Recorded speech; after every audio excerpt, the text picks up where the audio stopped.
What is up, guys? Welcome back to another David Ram's live stream. I hope you're all doing well. Who have we got so far in the Ram fam?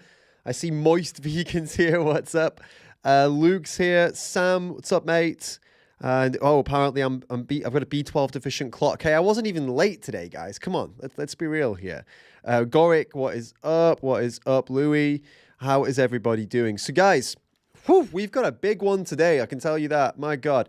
So, what we're gonna do today, we're going to be taking a look at a recent video, a recent anti-vegan video, and the debunking of that anti-vegan video by Danny at Lifting Vegan Logic.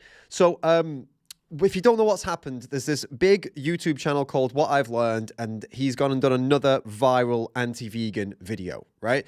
There's a lot of claims in it, like a lot of claims in it. It's a 40-minute video, and I'm making my own video reaction to this, my own response to this, but it's going to take time because I'm working with some like actual doctors and actual researchers, and we're trying to put something together that's going to be really special. The aim of what we're doing is to make something that is just as entertaining and put in just as much effort as the original creator did. So, you know how his videos are really high production value, very convincing. He puts a lot of time into it. He's not just listing statistics and stuff. He's actually put a lot of effort in. So what I want to do is make an actual competitor to that video. I want to put in the time. It might take a long time, and who knows, by the time we put it out, it might not even be viral potential. But I believe that if we put the most effort, we put as much effort in, then we could potentially at least have a chance at competing with it and really debunking it hard. So that's what I'm hoping to do myself. Now, Danny, as I said, Lifting Vegan Logic, already did a response video, which looks great. I haven't seen it yet, but I figured as I'm going to watch it anyway, I'm going to watch it for my research, right? What's Danny saying? What can we work with here? I figured, why don't I just watch it with you guys then? Because ultimately, I'm going to watch it by myself, or I'm going to watch it with you. The same, isn't it? You know, might as well do it together. What I'll be trying to do when I watch his video, I'll be trying to go through and, let's say, like, humanize the science. So I think what these big channels do really well is they take something that's boring and data heavy, and they turn it into something that's more for a layman, that's more anybody can understand. So what I'm going to do today is I'm going to try and do that with Danny's. I'm not saying Danny's video, but I'm going to assume it's very science and data heavy. I'm going to try and go through it and turn it into, simplify it basically, like make it into something that anybody could understand on the spot. Now that's also for myself. I'm going to try and do that for myself because that's what I want to do for my video, but I'm also going to do it for you as well. For any of you that are not into science stuff and, you know, get a bit overwhelmed by the data and the numbers and stuff like that. So if you guys get like that, that's I'm going to try and do that to help you, but I'm also doing it for myself, like I say, to make sure I understand it properly and so I can put it into simple terms for my own video if I'm going to use what Danny says in this, which I think we will, some of it. So it's going to be data heavy. It's going to be science heavy today. Get yourselves comfortable. Get yourselves ready, sat in there. It's a long video, guys. The video's a long one, so let's get comfortable. Get yourself set up. Get ready. You know, get a good position. Make sure you got a straight back if you're sat at a table. Don't be hunching down, you know. Get yourself a coffee or a hot chocolate if you're a pussy. Yeah, I'm kidding, obviously. I'm kidding. Guys, let me show you how much I'm kidding, okay? I've got a chocolate shake here, right? So, obviously, I'm joking. However, this is a protein shake, so I'm still very manly, all right? So, oh, God. So, yeah, get yourself chill, guys. Get yourself ready. And remember to use the Streamlabs tip link in the pinned comment, right, or the description if you've got something to say, or the super chat. I do prefer Streamlabs, so use that if you can. If you can't use super chat, just use if you can't use that, use super chat, whatever. All good with me. But if you've got something to say, you want me to react to something that relevant to the video, also irrelevant to the video too. If it's not relevant, we can break off from time to time. Yeah, pop it in there and we'll see what we can do. I'll definitely respond to you, though. That's what you get. You get a guaranteed response when you use the Super Chat and the Streamlabs links. Okay, guys? Are you ready to dive in?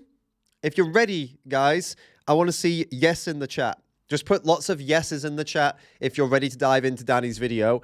I'll pull it up for you now so you can take a look at it. Okay, where are we up to? So this is the video. What I've learned has not learned shit about vegan diets is the title of the video. I suppose like the original video I could show you as well. So that's the OG video right there. Why vegan diets don't work. Here's why. 350,000 views in 6 days, which is phenomenal. Very, very high performing video, and terrible considering the stuff that's in there, you know. And Danny's response to it is here, with a reasonable, a good, you could say, good performance of 7,700 views in a day, which is pretty good. Obviously, this is what I mean. Though the other guy's videos got the big viral potential, so it's going to be tough to compete with it. But Danny's done his best here to debunk everything in there, and I'm excited to see what he's got, because I've not watched it yet. Right, looks like you guys are all ready. Good stuff. Let's dive in then. Let's start watching Danny's 52-minute response, which is whew. All right, here we go. Alrighty, just more evidence that what I've learned does not read his sources properly. So why did what I've learned claim that the Finnish studies showed that vegan children had insufficient vitamin A when none of them were vitamin A deficient? All right, guys, something needs to be made very clear. This might be one of the worst parts of the video. Okay. Let's see. Hey, what is going on, guys? So this video is probably going to be the biggest debunk I've ever produced on this channel, and it's going to be in 2 parts. This is part 1. I have no idea. This is part 1. My God. Well, we're going to have to do another one of these videos then, aren't we? How long this is going to be. It could very well be in the 30-40 minute range. I'm not really sure. There's not a lot of time to kill. I'm sure you guys have seen that What I've Learned made a video called Vegan Diets Don't Work, and here is why. There were way too many problems with the video, including things like cherry picking not just studies, but cherry picking parts of studies and not letting people know other relevant parts of studies that he should have clearly mentioned. And you'll see what I mean as we get further into this debunk. But so what that basically means, guys, cherry picking, for anyone that doesn't know what it means in like a scientific way, it's when a lot of non-vegans accuse us of doing it. They say like we choose, it's when you kind of choose like one sentence out of a study, when if you look at the whole study, there's other parts of the study that go against that one sentence. So for example, normally what I've seen anti-vegans do, they go, look, see, they said it's not healthy. And then at the end of the study, the researchers put that in the discussion, oh, we actually had a lot of limitations. This could have impacted this could have been bad, this could have been that. So the results of this study shouldn't be taken. We need to do more work here, kind of thing. So but the anti-vegan will just pick out that one sentence and ignore the rest. That's cherry picking.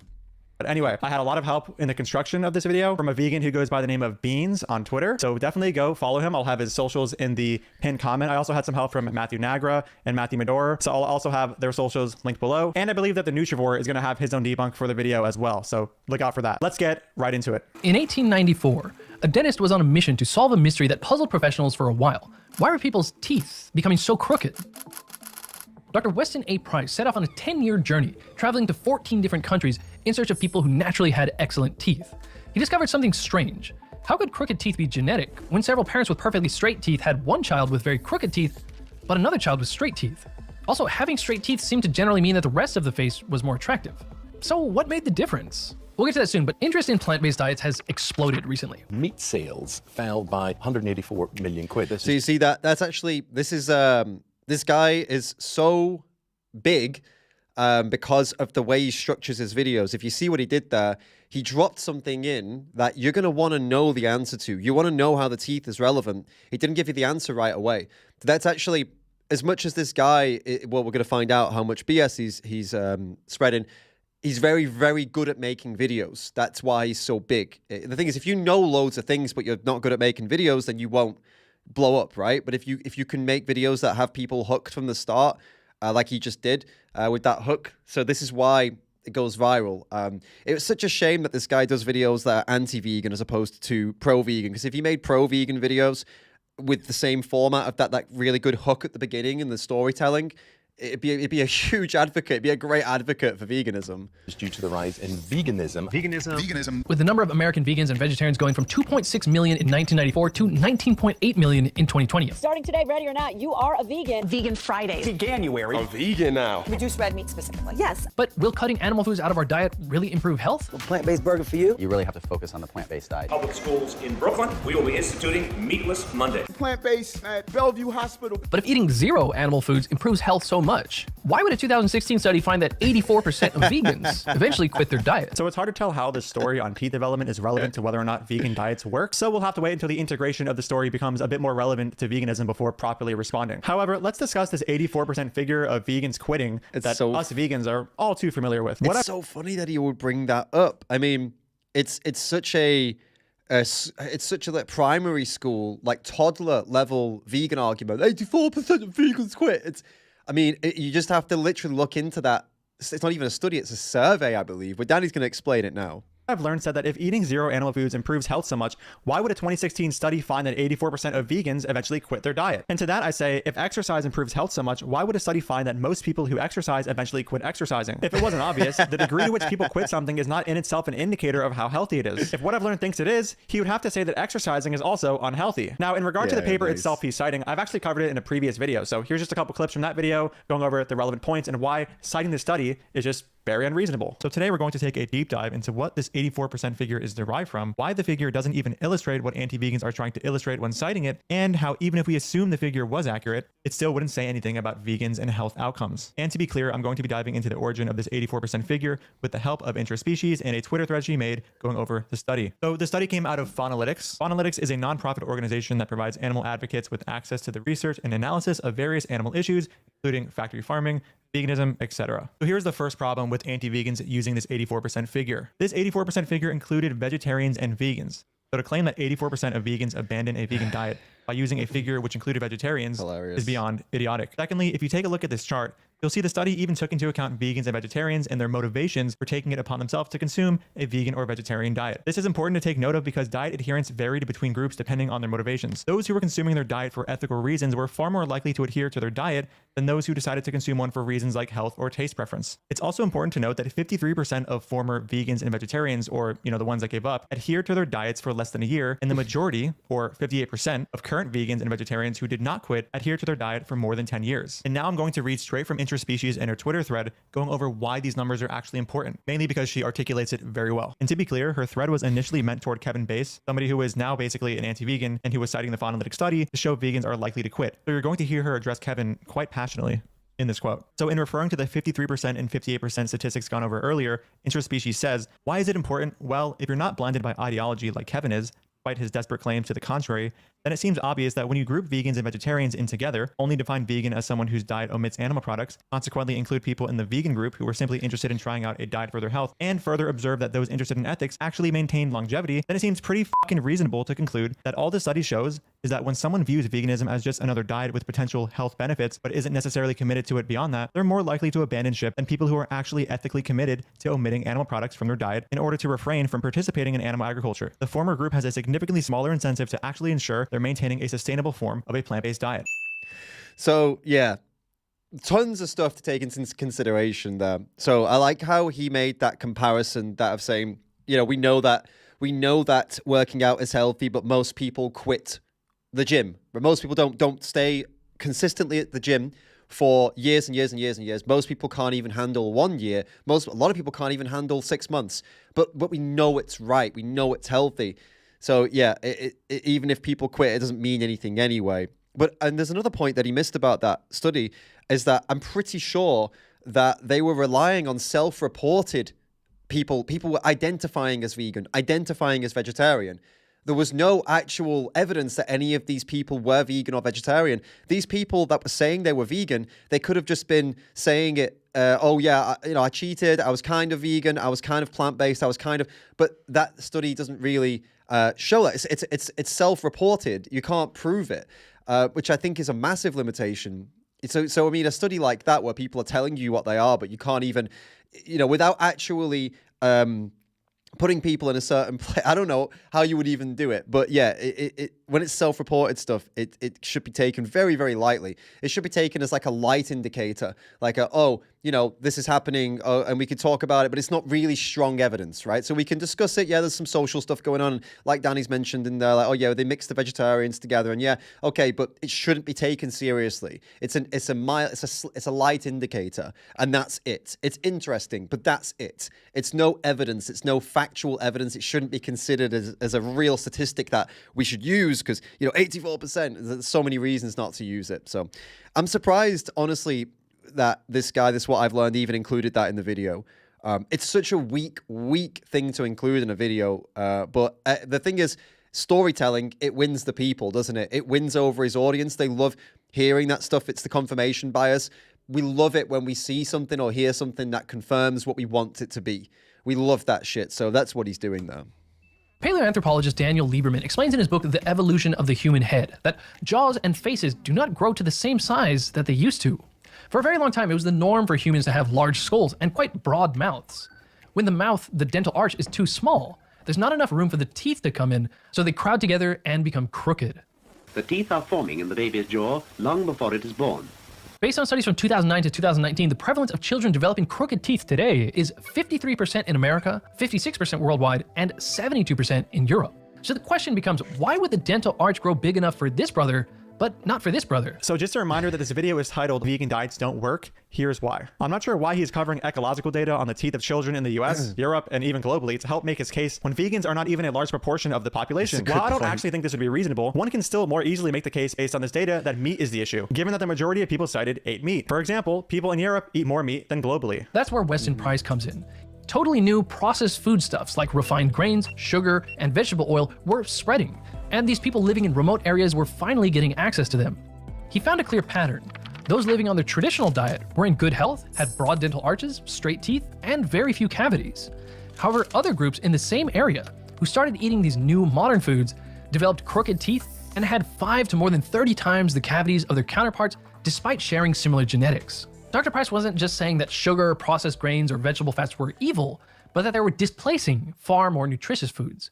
The more modern foods people ate, the less room in their stomach for a highly nutritious traditional diet. Across all the groups he studied, the foods they prized most were nutrient-dense animal foods. Fresh liver was a delicacy. From the people of the Outer Hebrides who ate cod heads and livers, or the people of New Guinea who ate dugongs, or the people of the Andean Sierras who ate llamas and alpacas. Wherever he went, he found that these groups eating a traditional diet always prized some form of marine or animal foods. Eggs, cheese, and butter also contain the vitamins needed for good teeth and bones. Orange juice and cod liver oil are also very important for the expectant mother. Why is he using like footage from like a very long time ago? As if, what, is that supposed to be an appeal to authority? As in, oh, the people of the past knew? You could find footage from the same time period where they're promoting smoking. So I don't understand, like, that's a clear... It's like he's appealing to authority that with that. He's trying to show like, oh, the good old days. Trying to give you that nostalgia, that kind of vibe of, oh, it's old and the person has a really old accent, which we associate nowadays. If you heard someone with that accent nowadays, you'd be thinking, oh, they know what they're talking about. That's why he's using that footage, isn't it? That's so sneaky. Weston Price noted that these foods were particularly high in the vitamins A, D, and K2. He wrote that the traditional diets commonly provided 10 times the A, D, and K2 of modern diets.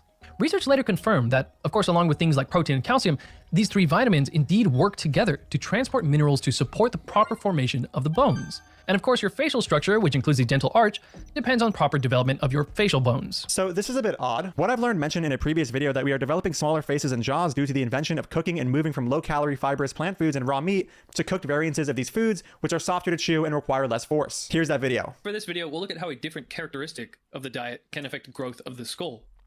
Biological anthropologist Clark Spencer Larson says that agriculture instigated a fundamental change in human craniofacial growth and development. He highlights the use of cooking vessels as an impactful innovation because it allowed for humans to make soft, mushy food that required little chewing. He says such culinary adaptations resulted in fundamental changes in craniofacial growth and development, resulting in reduced robustness, increased malocclusion, and increased tooth crowding. So, where people in the past were gnawing on very tough, fibrous, low-calorie plant foods, as well as raw and cooked meat, maybe having to chomp through skin, cartilage, and sinew, now they could make porridges and maybe some stews that provided much more calories for less chewing effort. One piece of evidence for the significance of having to chew much more and harder to get the same amount of calories is the fact that skulls found with good occlusion, with straight teeth, are found with extensive wear on the teeth. As Rose and Robley explain in this paper, thorough analysis of dental data from the Armana project has shown that Egyptian and most ancient teeth have extensive tooth wear on even the youngest of individuals. Malocclusion is rare in Amarna, but very common in America. Tooth wear is extensive in Amarna, yet rare in America. And dental microwear analysis shows that hunter-gatherers ate a diet that wore down their teeth much more than farmers. This would mean stronger masseter and temporalis muscles, the muscles in the face involved in chewing. Spending most of your day chewing on things hard enough to wear the teeth down to that extent could exert enough direct and indirect force on the skull to morph the facial skeleton and dental arch. So in this case of him bringing up his findings of smaller faces and jaws, the cause was something that has nothing to do with the vegan diets, but instead technology making food easier to chew. Here, he is attributing the issue to the consumption of less nutrient-dense foods. So it's unclear what he thinks at this point is causing the problem. It should be noted that there is some evidence suggesting that his previous position could be plausible. It should also be noted that the evidence he just cited for his new claim is rather weak. All he did was cite a book from somebody named Weston Price, which made a bunch of claims without any citations. And here's something else to think about. Even if we granted that his evidence supported his claims, what exactly does this have to do with veganism? Replacing nutritious foods with sugar, processed grains, and vegetable fats is not a necessary entailment of veganism. You can simply consume nutrient-dense vegan foods instead of less nutrient-dense vegan foods like white bread, etc. It should also be noted that much of Weston Price's observations were of people without access to fortified foods. When Price printed his book in 1939, only vitamin D in 1927 and vitamin C... It's a book from 1939. Oh my God, I didn't even realize it was that old. Yeah, but so far, I mean, that's really strange that he made a video before and there was nothing to do with a plant-based diet, and now he's trying to associate it with the plant-based diet or veganism. Specifically, he says veganism, doesn't he? I mean, the guy knows, he knows how to win the public, and he's already, one of his pinned video on his channel is about meat. Some of his most successful videos have been about veganism. He's just on anti-vegan, he's on that vibe, isn't he? The anti-vegan vibe. That's what's going on. He's trying to associate, probably he's looking at other stuff that he's looked at, looking at other things that he's made videos about and thinking, right, how can I connect this in and make it an anti-vegan thing? Probably, because he knows it sells. 1934 existed in synthetic form to be put into food, and it wasn't until 1941 when the FDA actually came up with the guidelines for fortifying flour. This means that Price largely studied the consumption of unfortified modern food. But today, most processed food is fortified, so there is a clear disconnect between the processed, quote, modern food Price studied and our processed modern food. So basically, for anyone that missed that, the studies that this guy was doing his book on, that when the foods were around, they didn't have like extra vitamins and minerals fortified into the food, basically. Whereas now, most of these processed foods, they're fortified with vitamins and minerals, so there's more nutritional value to them. Whereas back when this guy wrote the book, there wasn't nutritional value. Which is really an interesting point, that it would be very easy to overlook that, wouldn't it? And that's probably why this What I've Learned guy completely missed it. Or maybe, you know, let's be charitable, he probably overlooked it. Probably most of the things Danny's saying, this guy's overlooked. Maybe a couple of things he's ignored on purpose, but he's most likely just overlooked a lot of stuff because he's got his bias and he's not looking for it, right? You can only wonder what would happen with these people had they replaced animal-based foods with more fortified plant foods. It's not like vegans think it's a good idea to replace a food like cow's milk with soda. Instead, we would suggest something like a vitamin-fortified soy milk. Just another reminder that this video is called Why Vegan Diets Don't Work, Here's Why, and what I've learned is covering issues that are not inherent to veganism. Milk is the most important food of all and builds strong bones and teeth. Dr. Price noted full-fat dairy as one of the traditional foods that these people considered valuable. He keeps using these old British clips. It's so funny. It's because they are convincing, aren't they? Well, did you know milk was very nutritious and you should drink it every morning with your cereal? And if you don't, you're going to develop bone problems and you won't be able to walk anymore. You know, it's very, and if you add a bit of oldness to it and some, you know, and some black and white, then it's very convincing. It's very convincing. So it's interesting to observe that the Dutch are competing with Montenegrins for the tallest people in the world title, and they happen to be second and third on the list for the most milk consumed per capita in the world. A study of 105 countries in the Journal of Economics and Human Biology noted that animal food, particularly dairy, most correlated with increases in height. It should be noted that this study does not look at individuals, their animal food/dairy consumption in childhood, and their attained height in adulthood. Instead, it looks at the average height of each entire country and the average intake of said foods. Such studies are susceptible to something called the ecological fallacy, meaning what applies on a country average level may not apply on an individual level. In this graph, on average, as X increases, Y does. But if you look at each cluster separately, as X increases, Y decreases. A real-life example of this is smoking, where if you plot each country's smoking rate and lifespan, you'll see that the more people smoke, the longer they live. This correlation, of course, breaks at an individual level. The study What I've Learned cited makes no attempt at adjusting for socioeconomic factors or genetic differences in the countries involved. Richer countries tend to have more calories, less infections, cleaner water, among many other things conducive to better growth. Also, the reason animal protein correlates strongly with height is that it's the main form of protein in most diets. For example, in Europe, where they essentially consume no plant protein because most plant foods consume lack protein, highly correlated protein, as defined by the authors as milk, eggs, pork, beef, and potatoes, as well as animal protein and total meat associate more with height than total calories and total protein. So let me just quickly go back to his previous point. What he mentioned earlier is that a lot of these studies, when they look at groups, Jordan Peterson fell for this exact same thing. He was saying that saturated fat, the consumption of saturated fat, actually more of it had a better health outcome when they were looking at like some statistics from worldwide statistics, right? So for example, there were countries that had lower intake of saturated fat, and they died earlier, right? And the countries with a higher intake, and I think it was saturated fat. I think it was just saturated fat, or it was saturated fat and meat consumption. I can't remember the thing he was saying, but anyway. And the countries that ate more of it had a better health outcome, but then didn't take into consideration what Danny just said, that the countries in that study that were eating less of it, they were eating less overall. They were actually probably not. It showed the socioeconomic status was a lot worse for them, so they were eating lower quality foods, less of those foods, most likely weren't meeting their nutritional requirements, and more likely to get sick and more likely to not be able to get the help they needed. Whereas in the countries that had the higher intake, they were all the richest countries. So they had access to like the healthcare and high quality foods and a much more convenient way of living and stuff like that. This is exactly what's just happened here, basically. That stuff's not been taken into consideration. And now the second thing he's pointing out here is that, yeah, for most countries and most of the world, well, not most of the world, but Europe, as he's looking at here, people are eating meat as the protein source. Whereas other countries, if you look at now, he's looking at Asia, the protein source can come from other things, and non-meat proteins, like he'll go into now. If you look at Asia, where people eat more plant protein, you'll see that total protein and total calories correlate better. Also, inequality was...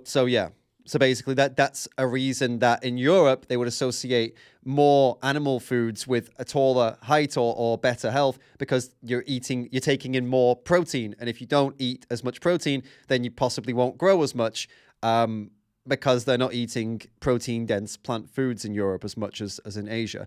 That's quite a simple observation, to be honest. And it's a real shocker that this guy didn't spot that. Bev, thank you so much for the super chat. Says, Weston A. Price was a dentist. He knew nothing about nutrition. His book is A Boy's Own Adventure. He had no relevance to today's world whatsoever. Well, yeah, he wrote it, was it 1939? I mean, yeah, it can be, I mean, reading books that are old to see how far we've come kind of thing, that makes sense. But maybe shouldn't be taken so seriously, right? Thank you, Bev, for the super chat. And Dillian, thank you for the tip, mate. Says, I kind of get meat and eggs, but how did they manage to brainwash people into thinking that cow milk is essential for adult humans? Mate, it's wild, isn't it? It's, I mean, it was probably at some point in human history, it became something that was in times of need, I suppose. You see that it's a nutritious liquid that people can drink in times of need. And it can be that's the thing as well. It can be used for over winter and stuff, because you can make it last longer by turning it into like butter, for example. What else did they do with it? And yogurt and things like that. It can be, I think it's because of just how useful it was when things were a lot different, I suppose. And then obviously money got into it and industries got into it, and then it became this whole marketing scheme to convince you that, oh, there is no other way to get the nutrition that you get in dairy, and you have to have it. And then they convinced us to have it in breakfast, have it in hot drinks, and it was just some of the most hardcore marketing ever. Basically, you see that the marketing, it's actually, if you want to learn how to be good at selling something, just look at what the dairy industry and the meat industry have done. Some of the best marketing you'll ever see. It's up there with Coca-Cola, right? It's up there with that level of when you think soda, you immediately think Coca-Cola, right? If someone says, oh, a fizzy drink, you're going to say Coke. That's what milk did for calcium. That's what the dairy industry did for calcium. It's disgusting what they did, and it's completely unethical. And of course, we know all that, but it's impressive as hell that they were able to do that. Some of the most disgraceful brainwashers out there, but they're very good at what they do. You can't deny that. They're very good at what they do, and we could totally learn from it for our own purposes. But we do it ethically.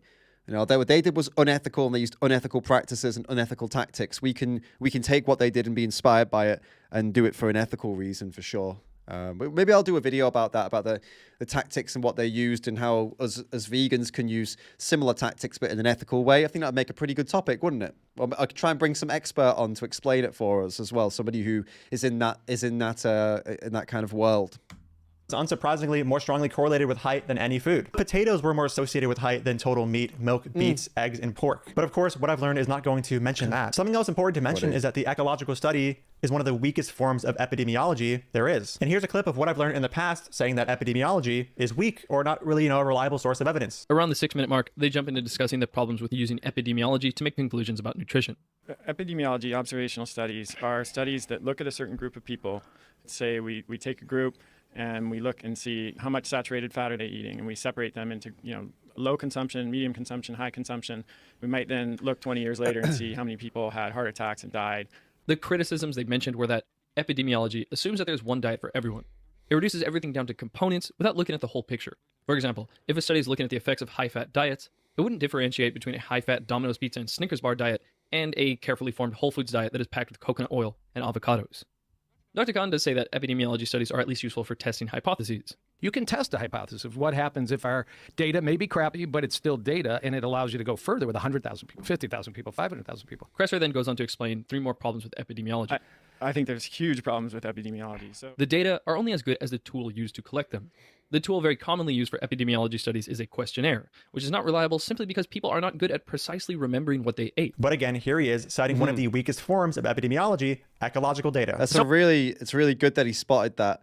This guy is not even following his own belief system here. He's not. He doesn't think epidemiology. Well, maybe he was speaking on maybe he was just not really giving his own thoughts, but he was pointing out what other people say. But whatever, the point is, this guy knows this type of study is not very good. That's the takeaway here. He knows the arguments. He knows that it's not very good. But as Danny just showed, he's now using a very weak study that he's also criticized, the type of that study, to explain 3 more tools to try and make a point. This is the issue with being a YouTuber like him, that he puts out loads of videos about this kind of stuff. The second that he goes and makes the mistakes that he's trying to teach you not to make, then it's right there on YouTube, and then someone like Danny can pick it out and say, hey, you said this in a previous video, now you're doing the exact thing you said not to do. So it's almost too easy to spot this stuff. You'd think it would be more difficult to debunk this guy, considering the amount of effort he goes to make this video. I mean, this was like a nearly 40-minute video of his. So, DJ Lernal, thank you. Tipped $10, says they never mention ethics. They meaning like what I've learned, or Danny. But either way, thank you, and we'll be talking about ethics as we go through. But I guess I think Danny talks about ethics. I guess you're meaning what I've learned, right? The guy doesn't talk about ethics. Of course not. These people never do. They always just try and focus on the health and environmental aspects. They very, very rarely try and discuss ethics because they know they can't, because they know that's where they'll get absolutely screwed. They'll have to bite the bullet on some absolutely disgusting things. They know that. They've seen how these debates play out. They've seen how these conversations play out. And they know that at the end of the day, the only thing they can say is something like, oh, I don't care, or they end up biting the bullet on something stupid. That's how it usually goes. Ecological data. So why would it be hard to replace animal-derived vitamins with ones from plants? Well, I recently interviewed Giovanna Mendoza, who essentially made a career based around her vegan lifestyle. Vegan meal prep, eat vegan. About the vegan lifestyle? When she had health issues, she tried her best to solve them while staying on the diet, using all kinds of supplements and troubleshooting strategies, but she eventually had to prioritize her health and quit the diet after 6 years, even though she had every motivation to keep being vegan. I spent like the last 2 years kind of trying to figure out how to make it work for me because my blood tests were always like a little bit low. I would go anywhere with like a big bag of supplements. My hormones were not great. I felt a lot of like a foggy mind. I felt that a lot. I don't feel that anymore. Giovanna's case is just a peek at how complex it can be to replace animal foods in your diet. So as you can see by the pyramid showed while he was going over his interview and all that with Ravana, anecdotes are not a strong form of evidence. It should also be noted that Ravana was a raw vegan. You can see from the picture he flashed that she was on a starvation diet of only raw food, averaging an abysmal 1,000 calories a day. That's fucking insane. 1,000 calories a day, and she wonders why she had any health issues. Phenomenal. Why would the guy... Oh, man, this guy... I thought this guy is trying to place himself. What's his real name? I had him on... I saw him on Twitter. It was like something. It's not helpful, is it? Anyone else know what this guy's real name is? What I learned. Fuck's sake. It was right there. And I have to go find it. Well, because I don't want to keep calling him what I've learned, you know? So I'll have to call him by his real name. Joseph. There you go. Joseph Everett is the guy's name.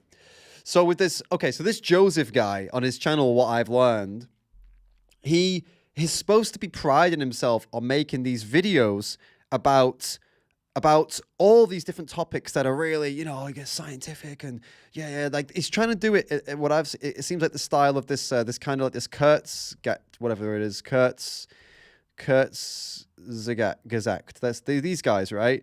These it's kind of like these guys, but these guys don't put themselves and they do it like with cartoons and stuff. I guess he's trying to be that kind of channel, which is cool. I mean, go for it. That's a really cool idea. I love those channels. But he's like including anecdotes from numpty ex-vegans who starved themselves. I mean, you're never going to get to the level of that channel, the other channel I just showed, as like an educator, if you chat shit. What is the agenda here? Why would you include Ravana? Why are you talking to her? She's like just a fucking idiot from YouTube. She's an idiot ex-vegan who starved herself. Why are you going to her as some kind of authority? At least with the other guy that the book they were talking about. At least that's like, okay, some dentist from 1939. That's interesting. Let's discuss a dentist from 1939. Why not? Why not? Dude's a dentist, wrote a book. I mean, it's interesting, isn't it? We could have a chat about it, see what his insights were. The guy's got some qualifications. He's got some experience out in the field. Let's have a chat. Why not have a chat, right? And then he goes, let's get Ravana, this fucking influencer from YouTube who starved herself, then quit raw plant-based diet because it's as Danny said, a starvation diet. Yeah, that's a great person to go to. What are we gonna have next? Is Sverige gonna pop in for a chat? That is hilarious. Raw food dieters are associated with many stupid beliefs to, quote, purify themselves, including extensive fasting periods, not supplementing B12, and using enemas. Some even believe that once you are purified, you will lose your period and are then clean. And here's a paper showing that about half of the people eating 100% raw food eventually complain about amenorrhea. Ravana also made a video telling us how she's gotten healthier on her raw vegan diet and that her eyes have become greener. But I have noticed that ever since I became much healthier, the white part looks whiter and my eyes just look greener. So I'm not sure how much stock we should be putting in her health advice overall. And just a final touch, here's a great summary of the whole raw vegan to ex-vegan pipeline that so many people tend to fall down. Hi, my name is Anna. I'm 18. I've been vegan for 4 years, and today I want to tell you about the healthiest way to eat, because while I may not have any credentials like being a doctor or nutritionist or anything at all, I did graduate high school and I know how to make a smoothie bowl. And in the past few years, I've tried so many different things. I've done water fast, juice cleanses, 80-10-10, raw vegan, fruitarian, low carb, high fat, high carb, low fat, breatharian. Oh, sorry, you'll have to excuse me. I get a little out of breath. My naturopath told me I have adrenal fatigue, which isn't real, but I don't really care if it's supported by evidence or not. And just That's so funny. Who is that? Is that like she's obviously a vegan doing a skit. Oh my god, I hope she's doing a skit. Who is this? That's funny. Okay, let's go to the next bit. Wait, where did we go to? Fatigue, which isn't real, but I don't really care if it's supported by evidence or not. And just listening to wait, hold up. Was that real? Guys, that's got to be a vegan doing a skit. Yeah. So it's this vegan doing a skit. Oh my God. If that the thing is, right, how messed up is it that it was so convincing they say this kind of shit? It could have been real. Like, I would have fallen for it completely. But I don't know. Yeah, it's too close to reality. But who is it though? Can't remember her name. She's doing a piss take. Yeah, appreciate that, guys. Who is she then? I've never seen that before. That's really funny. All right, I'll come back to it later. I'll ask Danny later. My intuitive pull of like salmon was just like the thing that I was appealed to me. I tried salmon. I had 8 ounces of salmon one night, and this was just like a couple nights after getting back from Hawaii, so I was still like, I had all my symptoms going on. Wow, this is He showed this in his video. And I woke up the next morning with 0 congestion and 0 brain fog, 0 migraine, 0 lack of clarity. I felt the best that I had in probably like 3 years. And when I actually consumed the animal products, my body appeared to feel something better. Not that it's evidence for anything. I can't believe he showed these in his video. You lose all credibility when you show these morons in your video, an educational video, and you're posting these idiots. What are you doing? Depends on the person. I mean, there's many. The first night after I had that salmon, I had a wet dream. I hadn't ejaculated in months. Perhaps unverified anecdotes from hypochondriacs should not be used to help make your case against veganism. What evidence is there to support one serving of fish resolving deficiencies? And to be clear, what I've learned shows the clip of Elise Parker saying that she had 1 serving of salmon and then felt amazing later in the video. That's so funny. By the way, guys, if you're wondering if I've seen the original video, I haven't seen the original video. I looked at the transcript. So I didn't watch it yet.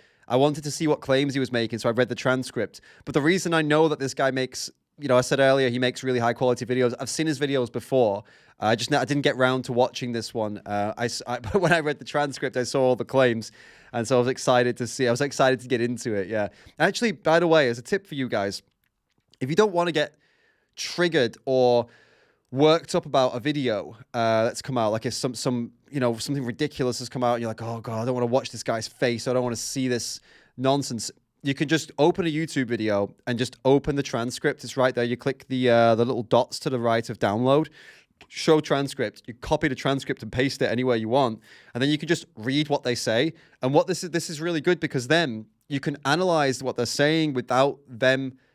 You don't miss anything. You can go word for word. You can actually read it, and you can space it out, and then you can write your responses or think about your responses, or you can analyze it really well without the emotional side of things. So I think I prefer to do that these days, for sure. But most videos I've reacted to, that's what I've done, and then I've watched them after I've read the transcript. That's how I do it now. So yeah, bit of a tip for you guys, for any of you that like to punish yourself watching the anti-vegan stuff. That's a really good way of doing it.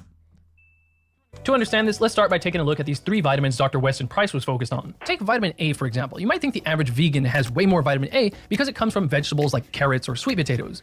But that's not vitamin A, that's beta-carotene, and that has to be converted into vitamin A. And the conversion rate is very poor, about 12 to 1. Actually, it's closer to 21 to 1 because the fiber in plants makes it harder to absorb. Not only that, the more you eat, the worse the conversion rate becomes. Further, depending on your genes, your conversion rate could be even lower. This is the case for me, and for potentially as many as 37% of people of European descent. Actual vitamin A only comes from animal foods or synthetic supplements. And a 2021 study found vegan Finnish children to have insufficient vitamin A. And a 2020 German study found vegans to have a lower vitamin A level than omnivores. All right, so let's take a look at the Finnish study that What I've Learned cited to show that vegan children are low in vitamin A. And to be clear, he said that vegan children had insufficient vitamin A. The study says that RBP, or retinol binding protein, is considered reliable in group level analysis of vitamin A status, and the assessment on individual level has some pitfalls. The linear model for vitamin A status, considering inflammatory status, did not classify any vegans as vitamin A deficient. So why did What I've Learned claim that the Finnish study showed that vegan children had insufficient vitamin A when none of them were vitamin A deficient? And if you look at the German study that he cited, the vegan children were within the reference range for vitamin A. Let's talk a little more about vitamin A. It should be understood that it comes in two... So hold up. How has he done that? How has he taken 2 studies that didn't show that the vitamin A was deficient and said they showed that it was deficient? Is he just hoping that people aren't going to go and check the study? Is he just banking on the fact that people are lazy and they won't go and look at it? I'd say probably yes. forms beta carotene and other carotenoids and retinol from animals. Conversion of beta carotene is tightly regulated and inhibited in people with adequate plasma retinol levels, meaning they just don't need any more of it. The first study that What I've Learned cites to say that conversion is low uses doses beyond the RDA, about 2 times the RDA for the lower doses tested and about 4 times for higher doses. And as you'd expect, when the body's needs are met, it doesn't convert as much of the carotenoid into retinol. It literally says, one weakness of the study is that the doses administered, although in the range of values found in a serving of certain foods, were somewhat high. The 20 milligram dose provided the amount of beta carotene present in 230 grams of raw carrot, 360 grams of raw spinach, or 211 grams of cooked sweet potato. Thus, dietary intakes are likely to be similar to or lower than the doses studied here, and it is possible that the conversion of beta carotene to vitamin A is less limited at a smaller dose. Put simply, your beta carotene to retinol conversion rate is going to go down as you have sufficient retinol in your system. Now let's look at some more health outcome data on vegans. So wait, so basically what he's saying there is the studies he referenced, they were doing 2 times and 4 times more than the recommended daily allowance of the vitamin A, of the beta carotene, right? And that's why the conversion to vitamin A was worse, because the body had already converted enough it needed or whatever. So basically the conclusion of that would be if you're eating smaller doses of vitamin A, i.e. your body needs more of it, then it would be a better conversion. I suppose that's what he's trying to say. But or that's the weakness of the study, that they don't know that, but they would assume that, I guess. Again, what a strange. This is like how to lie with statistics. This is how you do it. You take studies like this that were looking at 2 times or 4 times as much that you need, and like, oh, okay, how does the body react with 2 times and 4 times as much of something, right? Oh, it doesn't react very well. Okay, therefore it doesn't react well. Then I'm going to say that in my anti-vegan video. Hey, this type of vegan way of getting this thing doesn't work well because it doesn't react well. Then you dig into it. You're like, yeah, if you eat 2 or 4 times more than you're supposed to, yeah, you don't react well. That's pretty simple stuff, really, isn't it? Gorik, thank you so much for the tip, mate. It says, yesterday evening, I ate a miraculous vegan tuna sandwich. And David, you don't even want to know what happened at night in my polar bear pajamas. Proof that plant-based diet works. Boom. Oh, Gorik. Brilliant. I don't want to know, but I'm happy for you. I'm happy you got your happy ending thanks to your vegan tuna sandwich. Well, good for you, mate. Good for you. Everyone deserves a happy ending. Right? Everyone deserves a happy ending and polar bear pajamas. You look after yourselves, guys.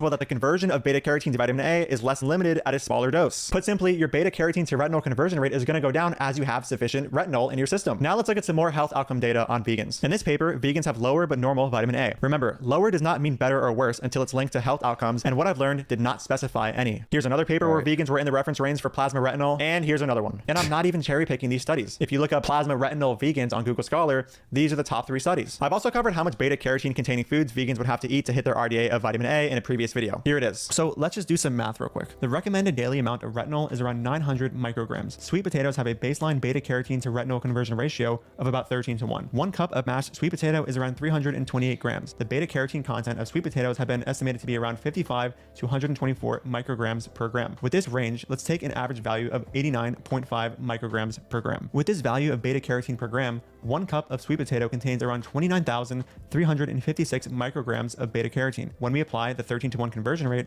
we have 2,258 micrograms of retinol from 1 cup of sweet potato, which is more than double the recommended daily value. And just for what So, yeah. So it's pretty simple stuff then. Basically, guys, make sure you're eating a cup of mashed sweet potato every day. I've learned, and the carnivores who are watching this video who think that, animal foods are such a great source of vitamin A. Here's 2,000 calories on a carnivore diet. Oh, 2,000, okay. Not even fulfilling their daily requirement for vitamin A. That's funny. Vitamin A. Here's 2,000 calories on a carnivore diet. So they would need to... Wow. So yeah, that's interesting. They would need to supplement them, basically. unless they're happy not meeting the RDA, in which case, if they're happy to not meet the RDA on a carnivore diet, then why would they care about vegans meeting theirs on a plant-based diet, right? You have to apply it on both sides, wouldn't you? Not even fulfilling their daily requirement for vitamin A. Vitamin D. Vitamin D. Vitamin D. Vitamin D plays an important role in staying healthy. Vitamin D is only found in animal foods, with some exceptions like mushrooms and some algae.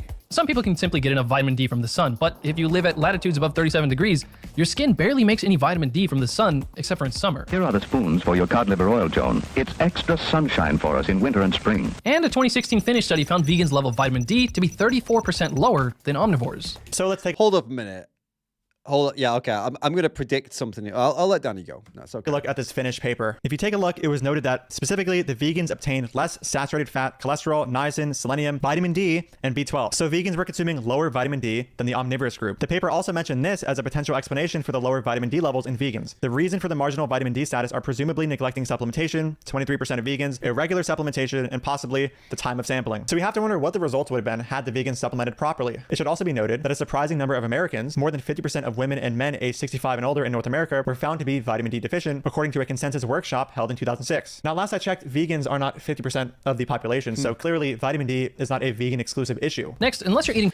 Yeah, that's just to go over what he said there. The Finnish study, I don't know, you know, the thing is, if people are eating an insufficient diet, as in they're not eating or taking supplements to make sure they're hitting, you're going to hit the markers that you're not getting with your food. So, for example, if you're too busy to do the research on your food, if you can't be bothered, if you're lazy, no matter what you're eating, whether you're vegan or not, you're going to have to supplement with some other stuff. Like, for example, there's Huel now. Lots of people are drinking and eating Huel because they're too lazy. Not because they're just because I'm vegan and I can't. No, it's you're lazy. They're just lazy. Like, fuck it, I'll just drink the Huel. But if you want to be someone that's really into the nutrition, really into your food, you want to get all your nutrition from food as much as possible, then you gotta think about this stuff. Even as a vegan, it's a little more complicated because the knowledge isn't as much there, and you grew up with different ideas, and you got to rethink all the stuff, and you know it's not quite. There's a few little barriers. It's a little bit less convenient and stuff. But yeah, it's totally possible. But even if you're not vegan, it's still difficult. People don't, it's not common knowledge about how to get every nutrient you need just by your diet. So yeah, lots of people are just supplementing or taking like meal replacements or supplementing with meal replacements, which is actually, I'll be honest with you, something I've started doing recently, because I'm going to the gym quite a lot now. We're quite busy. You know, cooking takes time and we're lazy. So of course we have meals as well. But when we cook, it's like, oh, we don't have to be thinking about, okay, you know, the same as a meat eater would. Oh, what do I need to put in this meal to make sure I'm hitting all my Nah. Okay, it's better just to have, okay, in the morning, have some, I don't know, like a smoothie bowl or something like that. Put some like a Huel in it. Or in our case, we got the Turkish version of Huel. Just put a scoop of Huel in it. You nail loads of vitamins in there, loads of protein, and you have your little smoothie bowl, and that's it. And then, you know, later in the day, maybe you could have a shake later in the day on top of normal food, just to make sure, because you're too lazy to be bothered to check like we are, or too busy like we are, then it just ticks off those boxes, and lots of more people are coming around to that. That's not a bad thing. There's nothing wrong with being a bit lazy, as long as you make sure you get your nutrition from other places. If you're going to be lazy with the cooking, then it's totally fine. So these people in Finland, clearly, they took out all the foods that we're getting D and B12 from, and then they just assumed it was going to be okay. Well, that's not the case. You're going to need to supplement or eat fortified foods, or like I said, get something like Huel and then tick some of the boxes that way. You can't just take out entire food groups and not replace the nutrients lost in them. And that's what it sounds like they were doing in that study, which I think we've actually covered maybe on the channel before. But yeah, simple stuff. If they were eating insufficient diets, then this is what's going to happen. Are not 50% of the population. So clearly vitamin D is not a vegan exclusive issue. And what he said about vitamin D, yeah. Vitamin D and B12 are not exclusive issues for people on a plant-based diet. There's people, as I just said, people are lazy. People eat convenience foods. They don't necessarily eat the things that they know. Oh yeah, I need to eat this for my vitamin D. I need to eat this for my B12. I need to eat this for my vitamin A. That's not how people work. It's not how life is. People are too busy to think about this shit. They just grab whatever they feel like and eat.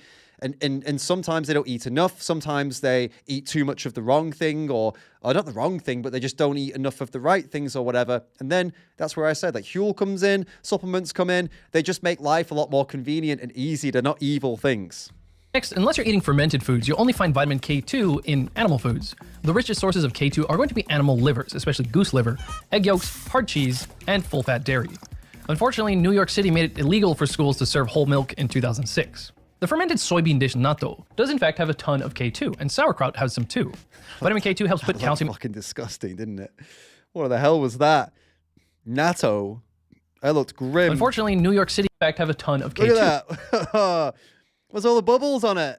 And sauerkraut has some too. Oh, no. No. I mean, I'd probably try. Maybe it tastes good. Maybe I'd try it, but it does not look appealing. Vitamin K2 helps put calcium into the right places like your bones, and it keeps it out of your heart, which is thought to be one reason why higher vitamin K2 intake strongly correlated with reduced risk of heart disease. All right, so before addressing everything that's been said here on vitamin K2, let's talk about vitamin K in general. There is vitamin K1 in plants and vitamin K2 found in fermented foods and animal products. K2 has many forms, including MK4 and MK7, which have been studied the most. The form of K2 you cannot obtain from fermented foods is MK4, but it's not bioavailable in nutritional doses. Let's start with the study he cited. It mentions K2 sources in 2 paragraphs, dietary sources and supplements. When it comes to dietary intake, they mention natto as the biggest source and animal foods as a much more negligible source. Now let's look at bioavailability of MK4 in animal products. He mentions animal livers, especially goose liver, egg yolks, hard cheese, and full-fat dairy. My bad. Couldn't find any study on bioavailability of MK4 from foods rather than supplements, but we can look at studies with doses you can practically obtain from diet. This study assessed 420 micrograms of MK4 compared to 420 micrograms of MK7. As you'll see, the only reasonable way to obtain this is with goose liver. The other things he mentioned simply don't have enough. To get this amount, it would take 9 kilograms of hard cheese, 53 liters of whole milk, or 80 large eggs. The amount of goose liver it would take to get this dose of MK4 is roughly 115 grams of liver. However, this has over 10,000 micrograms of retinol, and the upper limit of retinol is 3,000 micrograms, and hypervitaminosis A is no joke. But regardless, let's say someone managed to eat this amount of MK4 regularly. Is it actually absorbed? No. So in summary, what I've learned suggests things like hard cheese and whole milk for vitamin K2 when they have abysmal amounts that are not even absorbed. It's also worth noting that the natto he dismissed contains MK7, which is actually bioavailable, and it contains it in concentrations over 700 times that of hard cheese, which is the richest source of MK7 out of the stuff he listed. Speaking of all these nutrients good... Right. That's like a crazy thing as well. So in summary, what I'm understanding here is the guy was suggesting foods that not only have a low vitamin K2 content, but also that it's not even an absorbable vitamin K2 anyway. So he's got if we look, I'm not looking at Danny's studies or references. Obviously, I'm not going deep into this. But if we trust what Danny's saying, which I think it's reasonable to trust what Danny's saying, of course, that this guy's just completely misunderstood the data behind this, completely misunderstood nutrition to make such a bold claim. And that's why it's just so important for people out there like Danny to make these videos. Because wow, if you know how, if you didn't know this stuff, right, and you watched that original video, it's just so convincing. He's got a great studio, he's got great editing, he's speaking confidently. You'd just buy this stuff, wouldn't you? You just totally buy into it. And then you tell everybody else, oh, I learned this thing about K2, that it's in hard cheese and blah. You would spread the misinformation. Pretty wild. Over 700 times that of hard cheese, which is the richest source of MK7 out of the stuff he listed. Speaking of all these nutrients good for the skeleton, a 2021 Polish study found vegan children to have weaker bones and were 3 centimeters shorter than their meat-eating counterparts. All right, so I've covered this paper with Matthew Nagra before, so I'm just going to play the important parts from that previous video now. So as far as body composition, we can look at the tables in a bit here. The vegans and vegetarians did tend to be a bit shorter on average. And then when we go into bone health, those characteristics, they did tend to have lower bone mineral density, even after adjusting for things like weight and height. So that can be concerning, right? Can sound concerning, but when we look at the characteristics of this population, I think it starts to make a bit of sense. So if we look at the first table there, right at the bottom of the table, so the left column is omnivores, then vegetarians, then vegans on the right, and we look at B12 supplement use. In the vegans, it's like 44%. It's less than half of them are supplementing B12. As far as fortified foods, there's 65% of them, and chances are there could be overlap between the two, right? So it doesn't even mean that you add the two. I mean, yeah, it's not that we're adding the two together, but it's that there could be actually a lot of overlap and really a large portion of them not taking B12 at all. And actually, the next one. Yeah, I was gonna say it's right there. I was gonna say the next one. Yeah, that's 29%. 29% weren't doing either. So 29% not taking B12 supplement, not consuming B12 fortified foods, and that's a far cry from some of the studies that we've already looked at. As far as vitamin D supplement use, 32% or 32.7% not supplementing. Or sorry, are supplementing. That's 2/3 who aren't supplementing. So there's a huge chunk not supplementing vitamin D either, which could be important for bone health. So we're looking at a population here who probably isn't, falling victim to the whole healthy user bias issue that was raised earlier, and they're actually not really doing the diet, properly as one might say, at least as far as supplementation goes. Now, in table 2 there, if anyone wants to pause on it, that's where we have the height and weight scores and everything. We've already kind of mentioned that the vegans were lower on average. But if we slide down a bit further to table 4, table 4, we have B12 status. And for B12 levels, we see consistently that the vegans were quite a bit lower, in particular in the no supplementation or fortification group. They're really low there. And in the group only having fortified foods, again, quite a bit lower than we'd see with the meat eaters. With supplementation and fortification, they're doing great. They're right kind of where we want them to be. So that again shows kind of some of the issues there. And then finally going down to table 5, which is the next one down below there, we see that vegans who aren't supplementing vitamin D have lower serum vitamin D levels than the meat eaters, whereas those who are supplementing have similar levels. Other things need to be mentioned about this paper. When it comes to the results of this paper, what I've learned amidst... So first off, just to summarize what was said before we go on, that they're saying the same thing as the last time, right? When they're looking at vegans, they're just saying, oh, vegans have, this is bad for vegans, this is bad for vegans. But they're not pointing out that the vegans that they're looking at, they are not eating and consuming a sufficient amount of nutrition. That's basically the point, isn't it? It's okay, they're not ticking the boxes for their diet. That's the critique. That is a valid critique. That should be the only critique, though. Looking at off the back of that, saying, oh, they have lower bone density. Why? Because they're eating an insufficient diet. Why? Because they're not supplementing, or they're not eating, they're not supplementing, basically. We know we have to supplement certain things. We know that it's a necessity. So that's, the health outcome is like, oh, this is what happens when that happens. If you're going to be honest, though, as making some kind of anti-vegan video, the best thing you could say is, vegans tend to miss these things because they don't supplement properly. They could be perfectly healthy with perfectly normal health outcomes in terms of bone density and height and things and growth and whatever. They could be, but they're choosing not to, either through lack of education, lack of knowledge. That would be the most honest way of putting this, as opposed to saying that the vegan diet is deficient. Well, no, it can be sufficient. It can be sufficient, and it can be done properly. The people that you're referring to as oh, look what veganism does to people, well, they're not doing it properly. It's clear from this data. They just went through and proved that these individuals, if their children, their parents aren't taking care of it properly, that's a good critique. That, okay, well, vegan parents need to step up and sort it out and make sure they're getting the right nutrition. That's a great critique. I 100% agree with every anti-vegan who says that vegan parents need to pull their finger out, do some research, and give their kids what they need, like supplements or more fortified foods. They need to ensure that the kids, if you don't want to abuse animals and you can't ensure the kids are going to get everything they need from diet alone, then you should be giving the kids supplements, right? Because the alternative is to go back to killing animals, and we don't want to do that for obvious reasons. So gotta give them supplements then. And that's not a bad thing. Like we said, there's nothing wrong with supplementation. If supplementation allows you to avoid horrific abuse to animals, then great. It's a modern invention, just like lots of modern inventions that make us be able to make better decisions in life. So supplementation is not evil. There's nothing wrong with it. The same way as, it's just like using a mobile phone. It's not evil. There are things, there's technology that has evolved to the point where it makes our lives very convenient. We live lives that we would never have lived before, that we couldn't have lived before. And now it's a possibility thanks to modern medicine and supplementation and things like that. So yeah, nothing wrong with supplements. And this was very interesting, this part of the video. Are supplementing have similar. But what's more? Other things need to be mentioned about this paper. When it comes to the results of this paper, what I've learned amidst the healthier LDL levels of the vegan children, lean body mass, and inflammatory markers. Their LDL on average was 24 milligrams per deciliter lower than the omnivorous group, and quote, vegans had lower body fat indices in all regions but similar lean body mass. All of these differences considered, I would much rather have a 15% lower risk of cardiovascular disease, lower CRP or inflammation, and lower body fat rather than having a 5% higher bone mineral density and 3 more centimeters of height. And let's not forget how lacking in proper vitamin D and B12 supplementation supplementation a good proportion of the vegans were in this paper. So imagine if maybe Danny's about to say this. Maybe if these kids had been supplemented properly, they were eating, sufficient, they're getting all the sufficient nutrition they needed, they would have had the same markers for bone density and height, and they would have had all those great markers that he just mentioned for, BMI, I think it was BMI or whatever, body mass, and LDL levels. So actually, the vegans would have come out on top on everything if they'd have been eating a sufficient plant-based diet. Perhaps these bone mineral density and height issues could have been fully ameliorated with proper supplementation. A British study and a Dutch study also found vegan children to be shorter.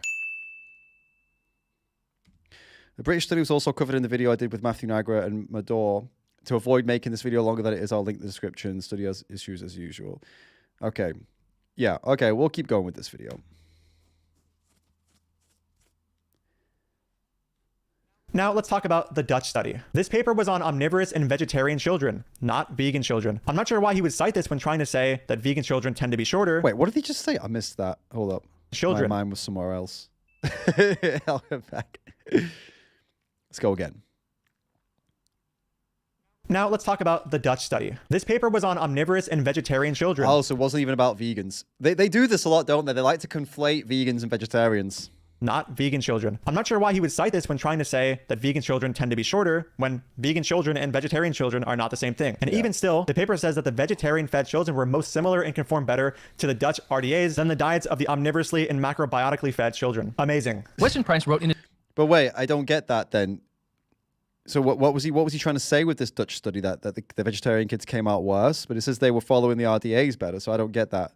The Dutch RDAs than the diets of the omnivorously and macrobiotically fed children. Amazing. Weston Price wrote in his 1939 book, Nutrition and Physical Degeneration, "As yet, I have not found a single group of people who are building and maintaining an excellent body by living entirely on plant foods." It was 1939, so I mean...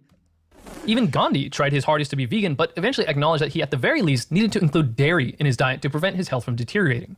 But that was decades ago, and since the arrival of the B12 supplement in 1947, people can now rely on supplements. There's nothing stopping high-tech foods like Beyond Meat from fortifying their product with nutrients that can be difficult for vegans to get enough of. Things like B12, iron, zinc, selenium, iodine, calcium, omega-3s, and vitamins A and D. So why can't we just look up all the components of meat and make a meat replacement? Well, let's start with B12, as this component is near impossible to get just from whole plant foods. So you're eating a vegan diet. You are going to need to get vitamin B12 as a supplement. You ought to take a B12 supplement. You need to take a B12 supplement. Most vegans know they need to supplement B12, which is very important for brain function. Yet, one study looking at B12 status in vegetarians and vegans found that 7% of vegetarians and 52% of vegans were not getting enough B12. However, in another study with a more sensitive testing method, they found a whopping 77% of vegetarians and 92% of vegans had insufficient B12, whereas only 11% of omnivores did. And this is quite common actually with vitamin B12 deficiencies, that they will misdiagnose depression. Because the doctors were just pushing antidepressants on me. B12 deficiency causes guilt. Perhaps the B12 supplements don't work exactly like animal foods do.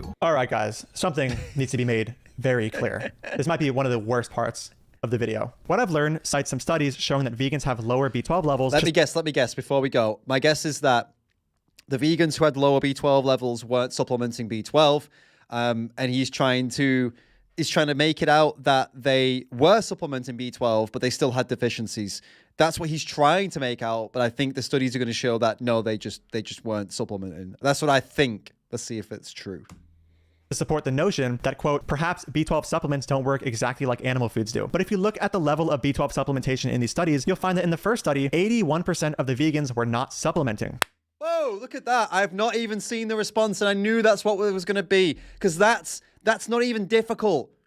Like, okay, guys, my background, I've got a sciencey background, right? I've read lots of studies. I even wrote a study. I've done my own studies. Okay, but it was a very long time ago, and to be honest with you, it bores the shit out of me. Okay, I get bored. I'm very impatient. I've got a very low attention span when it comes to reading studies. I'm a bit lazy these days, right? But back in the day, university, yeah, this was what I was doing. Now, like, with me being quite lazy, okay, and a casual scientist, let's say, I'm not making videos about science. I'm not making videos about studies. I find it quite boring. Like I said, it's been years since I've really delved into anything like this. I'll be honest with you guys, I don't even really enjoy Danny's hardcore data videos because I get bored. Sorry, Danny. We're doing it today and it's a good one today. I'm liking the speed. But Look, even a casual observer like me who's got a bit of a little sciencey background, like some university stuff, like, you know, a long time ago, spotted that. I spotted that immediately, that was what it was going to be. And I bet so many of you guys did as well. So what I'm trying to get at here is how the hell did a YouTuber who makes videos about sciencey shit, that's what he does. It's what I've learned. It's what he's all about. How did he miss this? Well, the answer is he probably didn't miss it. It's not like I'm better than him, or you know, you guys in the comments who spotted this, you're not better than this guy. It's like this guy knows this. He must know this. We are not spending, most of us, as much time as this guy is in these papers and stuff, unless his research team is just screwing him over. But I have to say, I think he's done this on purpose at this point. It's either that he's done it on purpose to be a dick and to rile up the anti-vegans and the vegans and get everyone fighting, or he's got a research team and they have fucked him big time. You know, like that time what's his name? James Corden did a joke, and it was a Ricky Gervais joke, and he only found out afterwards that it was Ricky Gervais's joke, like it was actually his joke. And he blamed it on his writers. He was like, I didn't know. I'm sorry. My writers gave it to me. And then the writers like got in trouble and stuff like that. And he genuinely wasn't at fault. Maybe it could be a case of that. Maybe this guy, Joseph, has his team of writers, and maybe he's not double checking what they write. But this is so bad. Like Danny said, this is like the worst part of the video. This is like I said, this is stuff that you could spot if you've done, never mind university sciencey stuff. If you studied at college, right? If you studied at high school, you could have spotted this a mile off. Like the first thing you're going to look at is, are these people supplementing? Then if you're talking about do supplements work, and you're looking at studies about B12 supplements, first thing you've got to look at, right? Whether you're a scientist or not, what are you going to look for, guys? You're going to look to see, okay, did these people supplement? Like, are they saying they supplemented? Yes or no? That's step one before you even think about anything else. Wild. And in the second study, they did not even assess B12 supplement usage specifically. It says here that 17 vegans, or 59% of the vegans, supplemented their diet with B vitamins. Not all users provided details about the dose and the frequency of vitamins used. So why the hell would with the goal of trying to determine if B12 supplements work as well as animal foods for, B12 levels, look at studies with little supplementation, or look at studies that did not adequately assess B12 supplementation. Crazy. This is the equivalent of trying to find out if bulletproof vests work against bullets and studying a population of people that you don't take the time to verify are using bulletproof vests. Yeah. Amazing. And also from the paper, it says here that of the three groups, the vegans had the lowest B12 status. And subjects who did not consume vitamins, low transcobalamin was found in 92% of vegans. This is not a shock.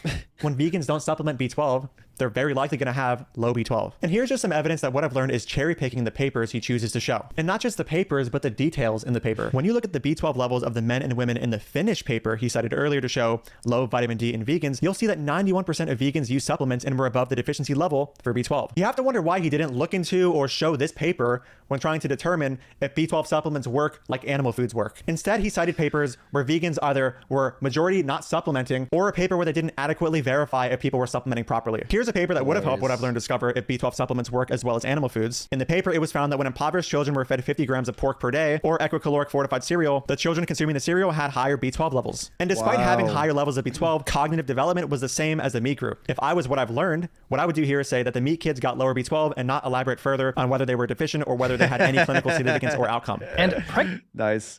Oh man, the fact that there is another study out there that actually shows what he was looking for, and he didn't use it because it showed the opposite of what he wanted, is insane.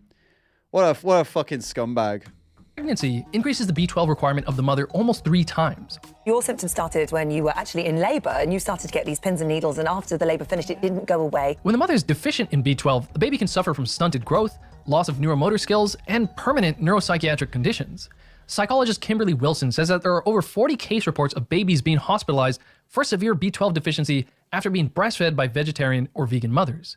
In 2 specific cases, one where the mother was taking a prenatal supplement and another where the mother had no symptoms of B12 deficiency, despite this, the babies still had neurological issues indicating severe B12 deficiency. This highlights the need to double check B12 status. There's really not much to say here. We all can agree that B12 status needs to be checked by vegans, and vegans, especially vegan mothers, should be supplementing B12. However, it should be noted how low case reports are on the evidence hierarchy, and he isn't even showing case reports. He just has a psychologist talking about them. Amazing. And I want to know. I want to see this. Like, I actually more than 40 cases in what time period? Is it per year? Is it? If I grant, like, did it even say? Let me just go back. Like, was there even a like what was that? Per 5 years? Per month? Per week? There are over 40 case reports of babies being hospitalized for severe B12 deficiency after being breastfed by vegetarian or vegan mothers. How when though? What kind of time period? If it's 40 over 40 years, like, well, it's not that bad, is it? Okay, there's some people that don't know how to eat properly and don't know how to supplement. You know, if it's 40 over 40 every week, then that's really bad. That's something we need to up. We need to do something about this. We need to really get some education out there. And where is this number coming from? This is just someone saying it, like, oh, I've seen this.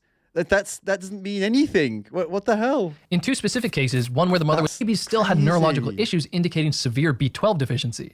This highlights the need to double check B12 status. There's really not much to say here. We all can agree that B12 status needs to be checked by vegans, and vegans, especially vegan mothers, should be supplementing B12. However, it should be noted how low case reports are on the evidence hierarchy, and he isn't even showing case reports. He just has a psychologist talking about them. Amazing. And even if I grant the case reports to be something credible, I would just say, take B12 when you're pregnant and always if you're vegan. Also, if we're going to play this game where we cherry pick case reports, here's a case report of an infant born from an omnivorous mother with folate deficiency, causing the infant to have neural tube defects. Should I now make a video called Omnivorous Diets Don't Work? Here's why. Or should I say, make sure you're not folate deficient? Mind blowing. This isn't just... Yeah, it's wild, isn't it? He's just basically taken that some people in the world happen to be B12 deficient. Some of those people happen to be vegan.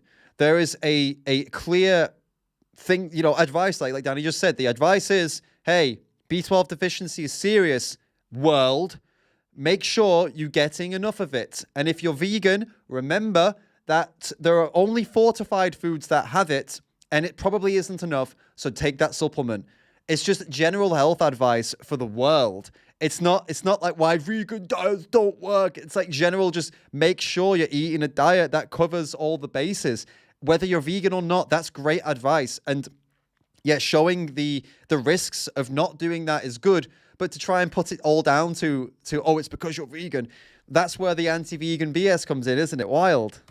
Say it's impossible to get enough B12 from supplements. Perhaps some people simply need to take more of them, or a different type. A B12 supplement might not work quite the same as animal-derived B12. There isn't much to say here either. We already established that B12 supplements work, and in some cases can work better than animal products. Yeah, does he actually provide any evidence for this? Like I said, I've only read through the script once, so I don't know his transcript once, so I don't know what this guy's... Does he show studies to try and prove that that it's not working, or is it just, oh, maybe they're not working, maybe perhaps the supplements don't work as well? Maybe is that all we get, or is there something more coming up?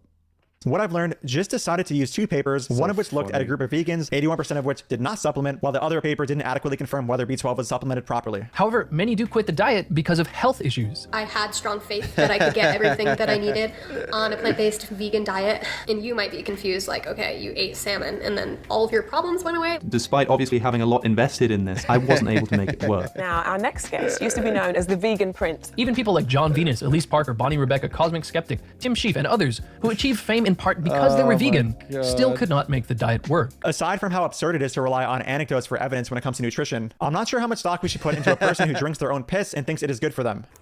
Oh, man. Not just drinking his own piss. He went on a fast for like 35 days and almost killed himself. I mean, this guy was really, he really lost himself. He really went down a horrible rabbit hole. Look at that statue of health right there, bro. Magic juice right here. It's understood that a variety of issues with gut impair B12 absorption. There are various compounds in plants people can be sensitive to, like gluten, oxalates, lectins, and phytates, but simply eating too much fiber could be a culprit. A 2012 study found in 63 patients with constipation, reducing fiber intake improved symptoms. But Eating a zero fiber diet completely eliminated all symptoms. You have to wonder why what I've learned would leave out some of the major design limitations in this paper. Put extremely well by nutrition researcher Sean Ward. Importantly, the no dietary fiber intervention was not strictly true. Participants were instructed to reduce their consumption of some high fiber foods, whole grains, vegetables, and fruits for 2 weeks, but never to eliminate fiber. The intervention would have been more appropriately labeled as a reduced dietary fiber intervention for this reason. I presume participants still consume some amount of fiber. Additionally, although this seems rather bizarre, there were literally no measurements for dietary fiber intake throughout the entire trial, meaning that baseline and post-intervention dietary fiber intakes were not objectively measured. This raises a red flag given the patients were grouped into levels of dietary fiber intake. I assume that doctors just group patients based on their perceived fiber intake during clinical discussions. But this opens itself up for a boatload of subjectivity between doctors' perceptions and patients' self-reporting. Here are some much higher quality papers seeing if fiber helps with constipation. The sample sizes were 14,024 adults, 3,327 women, and 15,000 women, respectively. Let's compare those sample sizes to the 63 people with idiopathic constipation in the paper that What I've Learned cited. Amazing. It was found that constipation issues can be improved by correcting a fiber deficiency. And lastly, here is a meta-analysis of randomized control trials which found that fiber supplementation is effective at improving constipation. Particularly, psyllium with doses above 10 grams per day and treatment durations of at least 4 weeks appear optimal, though caution is needed when interpreting the results due to the considerable heterogeneity. These findings provide promising evidence on the optimal type and regime of fiber supplementation, which could be used to standardize recommendations to patients. So basically, all that happened there is this guy's using a study with problems, and Danny was able to find 3 studies and a meta-analysis which is way more powerful than any one study that showed the direct opposite of what this guy just said, that Joseph just said. And again, you got to ask, okay, is this because his research team is stupid and they're just screwing him over by picking studies that match what he wants to say, but ignoring the more powerful studies that say the opposite? Or is it that he's stupid in doing that? Well, I suppose he could be stupid doing it by accident, or he could be it could be more sinister in that he's doing it on purpose. Thing is, right, we can't read his mind, but it's unfortunately for him, it's a lose-lose. Either he's dumb and not realizing this, which is obviously a big loss because you're supposed to be some intellectual educator YouTuber, or he's doing it on purpose and he's just a scummy liar. It's a lose-lose. He's going to have to admit to one side or the other, like, oh, sorry, I was stupid. Don't trust me as an educator. Or, no, I did it on purpose because I'm a scummy liar. That's it. That's the only 2 options you've got. I mean, of the third option, I left it to my research team. And again, that's bad for him too, because why should we trust him? If you're not even going to double check what your team is putting to you, you're just going to sit on camera and read it with your fucking hands like this so you look really serious and like you know what you're talking about. Why should anyone trust you as an educational YouTube channel, man? Well, how embarrassing is that? 12, you need to have a strong enough stomach acid to properly absorb it.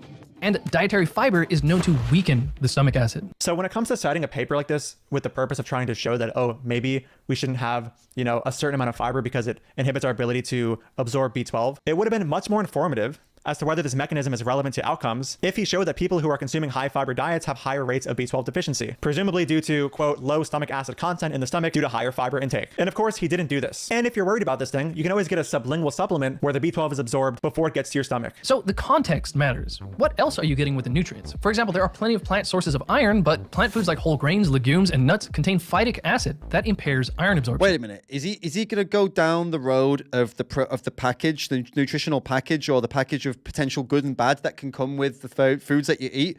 Because if he's going down that road, I mean, Danny's going to talk about this obviously, but plant-based foods and the packages they come in are significantly better than the animal-based foods and the packages they come in, meaning the risks that you get from eating plant-based are far, far, far better risks than what you get if you're eating an animal-based diet. So if you want, this is a losing battle from the off, and I'm sure that Danny's gonna spot that. So here's the paper cited by What I've Learned to support the claim that whole grains, legumes, and nuts contain phytic acid, which impairs iron absorption. But when you look at the conclusion, it says the iron and zinc from vegetarian diets are generally less bioavailable than from non-vegetarian diets because of reduced meat intake, as well as the tendency to consume more phytic acid and other plant-based inhibitors of iron and zinc absorption. However, in Western countries with varied and abundant food supplies, it is not clear that this reduced bioavailability has any functional consequences. Although vegetarians tend to have lower iron stores than omnivores, they appear to have no greater incidence of iron deficiency anemia. Why would What I've Learned not mention the conclusion in this paper? More specifically, that this reduced bioavailability doesn't seem to have any functional consequences. It's obvious. That's crazy. So is that a paper he's citing? But whatever. The paper that is saying that the bioavailability is bad is saying that actually it doesn't matter though because we're pretty good. People are pretty good either way, so it's all good. but he doesn't mention that. He just picks out that one point, that sentence. Like I said earlier at the beginning of the video, what's cherry picking? You pick out a sentence and you ignore the discussion around that sentence because it goes against the point you want to make.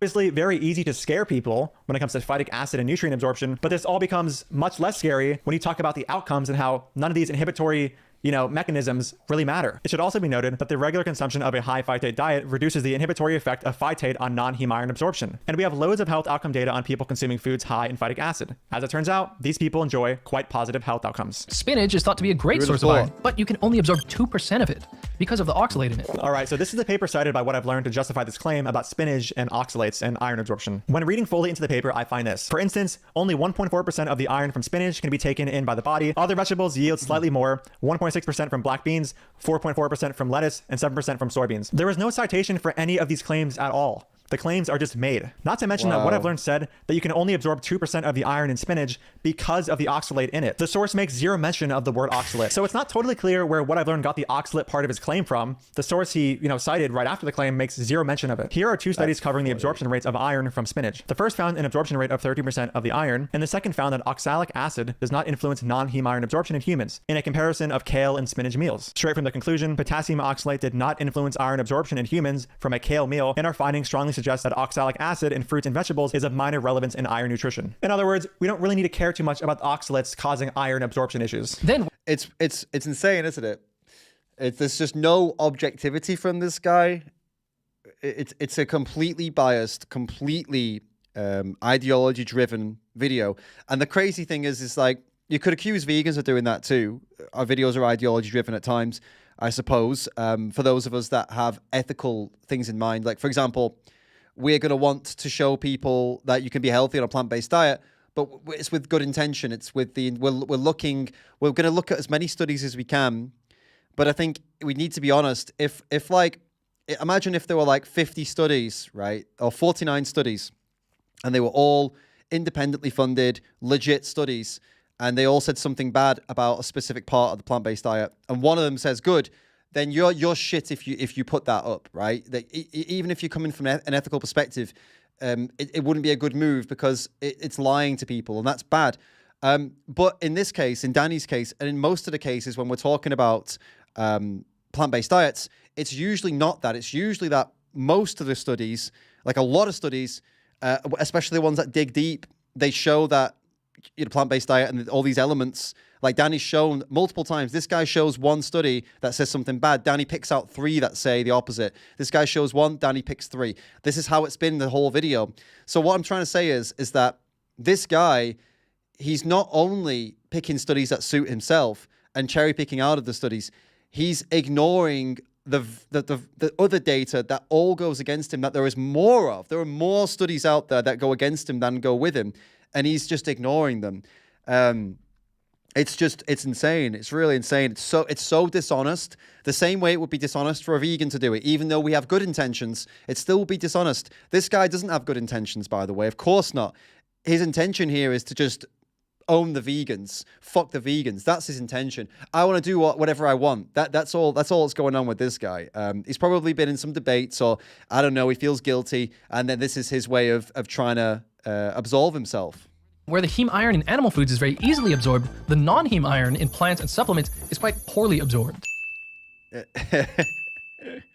That's funny. 2 different literature reviews suggest that vegans are at greater risk for iron deficiency than omnivores. Alrighty, just more evidence that What I've Learned does not read his sources properly. He said, 2 different literature reviews suggest that vegans are at a greater risk for iron deficiency than omnivores. If you look at the limitation section of the first paper he cites, it literally says, findings regarding individuals who adhere to specific vegetarian diet types, such as vegans, were underrepresented, and thus conclusions regarding iron status among such individuals were not possible. Wow. So the authors admit that vegans were so underrepresented in this paper that you can't use it to make claims about vegans. Yet, What I've Learned did. Now let's look at the second paper. You'll find that it was largely on vegetarians, and the conclusion even says, based on this review, we conclude that the studies above may be accurate for vegetarian males. However, in all studies except for the one with female Adventist vegans, vegetarian women had a considerable higher prevalence of anemia. Thus, iron is rightly considered a nutrient of concern for vegetarians. So hold on. Why exactly did What I've Learned cite this study as evidence that vegans are at a greater risk of iron deficiency when the conclusion states that this finding was only made for vegetarians? So What I've Learned cited 2 papers that don't even support his claims. Amazing.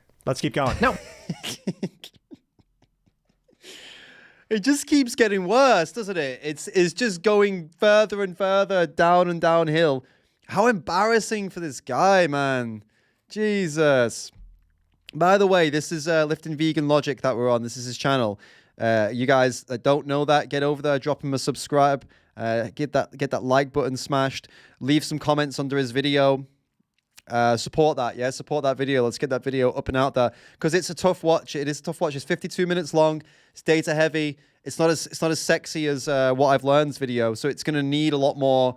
You know, we're gonna have to get in the comment section and stuff, trying to get that some engagement, get it up there, for it to compete in any way with this What I've Learned guy. In his video, because obviously this guy's got a full team behind him. Danny's just one guy, so of course it's difficult. But I'm pretty sure we can compete a little bit with this. This is a good video from Danny. I've got it at 1.25x, by the way. So if you're wondering why it's like super fast, that's why. At normal speed, it probably wouldn't be as intense. So FYI.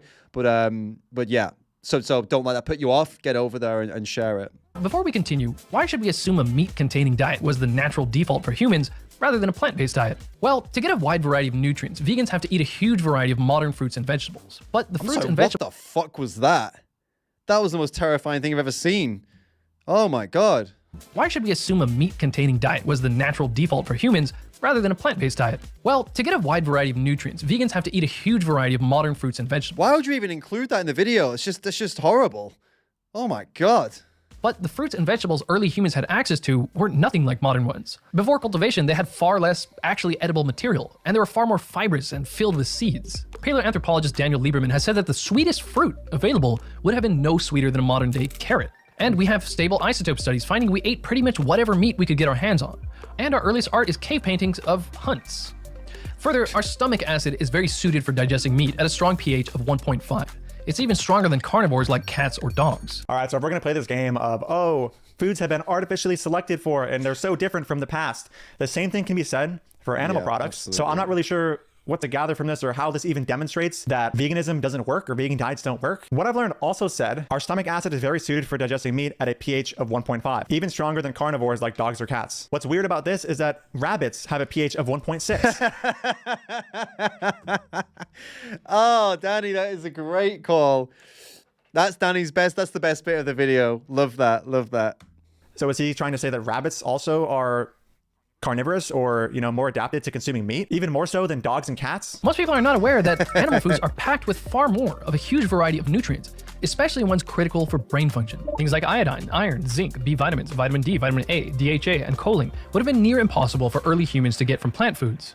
This may have a role in why a 2021 study found that people who don't eat meat have a significantly higher risk of depression and anxiety. All right, so let's take a look at this study. The study, What I've Learned cites here, is a systematic review of mostly non-interventional studies. And the one study that was interventional, which is the strongest of all the papers covered in the systematic review, abstaining from meat was actually found to improve some domains of short-term mood state in modern omnivores. The review he cited was from 2021, and there was a newer one, which is much more thorough and includes more and high-quality studies. Here's some details about that new review. It included 18 cross-sectional studies, 3 prospective cohort studies, and 2 randomized control trials. And they found that 44% of the studies showed vegans had higher rates of depression, and 56% showed either no difference or better rates of depression for vegans and vegetarians. If we look at the 2 RCTs of the paper, which are arguably the highest quality papers in the systematic review, you'll find that the first one found stress and confusion to improve significantly in the vegetarian participants after 2 weeks. The second randomized control trial found improvement in depression in vegans. So you might be wondering why I'm emphasizing the randomized control trials in these studies over the cross-sectional studies. The reason I'm emphasizing the findings of the randomized control trials in this review over the findings of the cross-sectional studies is because of the limitations that come with cross-sectional studies. The primary limitation of cross-sectional studies is that the temporal link between the outcome and the exposure cannot be determined because both are examined at the same time. Basically, we cannot determine what came first. In the case of determining if abstaining from meat causes mental health issues,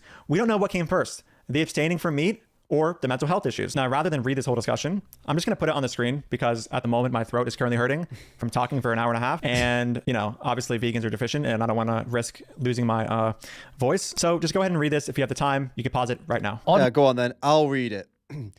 This systematic review identified 23 studies, 25 study outcomes that investigated the association between vegetarian or vegan diets and depression and revealed conflicting evidence. As such, 11 of 25, 44% of the included outcomes suggested that vegetarian or vegan diets are associated with high rates of depression, while 28% suggested that these dietary patterns are associated with a lower risk and symptoms of depression, and 28% found no association at all. Although 2 of the studies found a higher risk of depression in some groups, it is of note that all 9 of the studies associating vegetarian or vegan diets with a high risk of depression and 4 of the studies associating vegetarian or vegan diets with a low risk of depression were scored as fair in the quality assessment. These studies, as well as another study found that found no associations, have methodological limitations as discussed below. On the contrary, of the studies rated as good in terms of quality, meaning these are the ones we should pay more attention to, obviously, good quality studies, 1 study associated vegetarian and vegan diets with either no risk or a higher risk of depression, depending on the population, and 3 studies associated these diets with a lower risk of depression. So of the ones that we should pay more attention to, 1, depending on population, was high or low, and 3 were low depression. The vegans and vegetarians had lower rates of depression. Overall, this suggests that although the balance of the evidence, albeit largely correlational, is tilted towards a positive association between vegetarian vegan diets and depression, there is need for further good quality evidence, since 3 of the 4 high quality studies show that vegetarian diets are associated with a lower risk of depression. So basically, guys, as Danny mentioned earlier on, it's difficult with the other studies, that lower quality ones, because we don't know what came first, as he was saying. But then with the higher quality studies, you can trust a little bit more. Most of them said that there's either no risk or there's even better outcomes. The thing is with depression, unless you're studying it extremely closely with people, and there's so many factors to be taken in, it would be so difficult. If people are just self-reporting, I mean, that's not really a trustworthy way of figuring out if someone's depressed or not. But I guess there's not really a test for it, is there? So it's difficult. But I mean, the reason that the low quality studies, they're probably relying on what people say anyway. And the reason that a lot of vegans you don't know what came first, but a lot of vegans I've met have had mental issues, but they had them before veganism. And actually, the mental health issues, people with mental health issues tend to go vegan. That's what I'm saying. Now, I'm not saying that's because veganism requires you to have issues to go vegan, like, oh, because it's so stupid or something. It's actually something way more profound than that. That's what the anti-vegans would say. Oh, yeah, of course they do, because they're nuts, because they're crazy. No, that's not what's going on. Because people who suffer have way more empathy for others who suffer. We know this for a fact. We know this is how it works. You find people who have suffered, who've been through shit. Poor people tend to be more generous, more kind. Not always, by the way, but the communities in poor communities tend to be more together. They look after each other. They trust each other more. They're more kind to each other and more generous. They want to help each other more than richer communities, than richer people. If you look, I've traveled through developing countries and I've seen this anecdotally with my own eyes versus richer countries, poorer areas of richer countries. I'm from a poor area of England. There was a far better sense of community than there was in richer parts of England, from my experience, right? So the point is, people who suffer, people who've been through shit, tend to have more empathy for others who've been through shit and suffer. And so it's not surprising that somebody with mental health issues, depression, anxiety, someone who's been abused, someone who's had some traumatic shit happen to them, it is no surprise that they connect with animals when they see the horrible shit happening to them. It's actually expected. The correlations that come up, it's like, oh, that's not a surprise to me.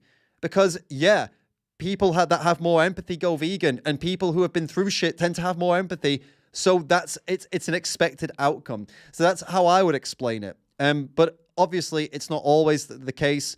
With these people that are self-reporting, that's what I would say most likely is what happened. But anyway, the more powerful studies showed that there wasn't a connection. But even if they showed there was a connection, this is what I would say. The more powerful studies are probably testing, like, I don't know, a very powerful study would show somebody who's currently an omnivore and then goes vegan and then see if they develop depression. That's the only thing that would be concerning. But that doesn't exist, or at least only one study that kind of was more powerful and worked like that. The others didn't. But if loads of studies came out and showed that, and that these people were eating sufficient diets and sufficient supplementation, and all the nutritional blood tests came back positive, like all good, and they ended up getting depressed anyway, then that's cause for concern. But people who are vegan, self-reporting that, yes, I suffer with these mental health conditions, it's like, well, yeah, I'd like to ask them, did you have that before? Or like, do like some kind of psychological interview with them. Okay, what traumas have you been through? It tells about your life. And then I reckon most likely we'll find that this is what influenced them to end up being vegan because they have empathy for animals and yeah, what I just said. So there you go. On risk losing my voice. So just go ahead and read this. If you have the time, you can pause it right now. Oddly enough, recently... Oh yeah, before I keep going. Gorick says, thank you so much, mate. For the tip, says, I'm almost 100% sure that this I Learned guy is getting good money from the animal exploitation industry. He can't be that dumb, so that only leaves option 2, paid by the industry, animal abusing scumbag numpty. It's also, that's for sure. The other option is that his team screwed him over, but that also makes him a dumbass. So it's a lose-lose for everyone. Dillian, thanks for the tip, mate, says, I get depression from listening to people like this guy. Yeah. That's another thing as well. Yeah, vegans might get depressed after going vegan because of how the world treats them. That's also a possibility, you know? So if one of these powerful studies showed that people developed issues after being vegan, it could be that because they've woken up to the world, it could be that they're watching documentaries like Dominion, it could be that people are treating them worse or not inviting them out. You know, there's so many social factors to this. You couldn't just place it on the plant-based diet. With like he's just trying to do in this video. Some people are eating only animal foods for years without any identifiable nutrient deficiencies, at least so far. I don't think there are any risks to eating animal foods exclusively. I'm not saying zero plant foods is the healthiest diet, but it shows how nutrient dense animal foods are. This is also said in the transcript for the video on his Substack. There is no one plant food that you can rely on for years without quickly developing various severe disease deficiencies. Okay. That's funny. Okay, so without going into any empirical data here, how is anything that he just said helping support the notion or the claim that vegan diets don't work? Let's ignore all of the people suffering from the carnivore diet you can find on the Carnivore Cringe Instagram page and pretend that everything he said was true. Animal foods are nutrient dense, nobody trying the carnivore diet has developed deficiencies so far, and there is no one plant food that you can rely on for years without quickly developing various deficiencies. How does any of this help support the claim that vegan diets don't work? Yeah, Are vegan diets... That's kind of what I was thinking. It's not like what we are claiming that, oh yeah, I can eat broccoli forever. Okay, and that's all I need to eat. That's not true. No, I can't. Maybe there isn't a plant food that I can completely survive on, this one individual plant food. But the beauty of it is that I'm not trying to do that, and I don't have to do that, and people don't have to do that. So then what's the argument against veganism there then? What does that mean then? Only comprised of one plant food? No, they aren't. So I'm not sure how this is helping his case at all. Also, notice that when he says people aren't suffering from deficiencies in the carnivore diet, he's only referring to anecdotes. There's no data on this at the moment. So again, like we just have the anecdotes being held in such high regard. So I'll just, flash the hierarchy of evidence again for the millionth time in this video, just so you understand how unreasonable that is. All right, guys, that's the end of part 1 of this video. I have no idea how long this is gonna be.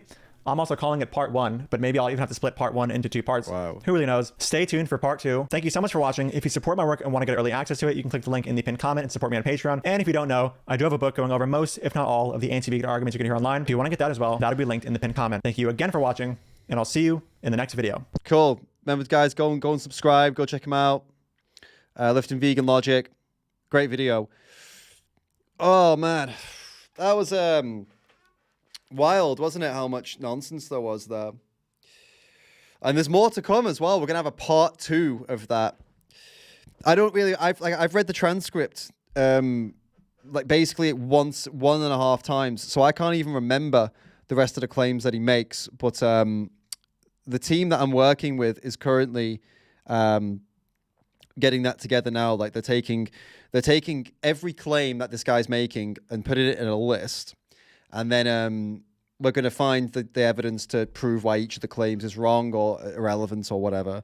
And then I'm going to try my best to put it into an easily digestible, kind of sexy video that's like, oh, it's easy to watch, like cool B-roll like that and cool references and cool clips. And I'll probably even mock his video. Do you know what I might do?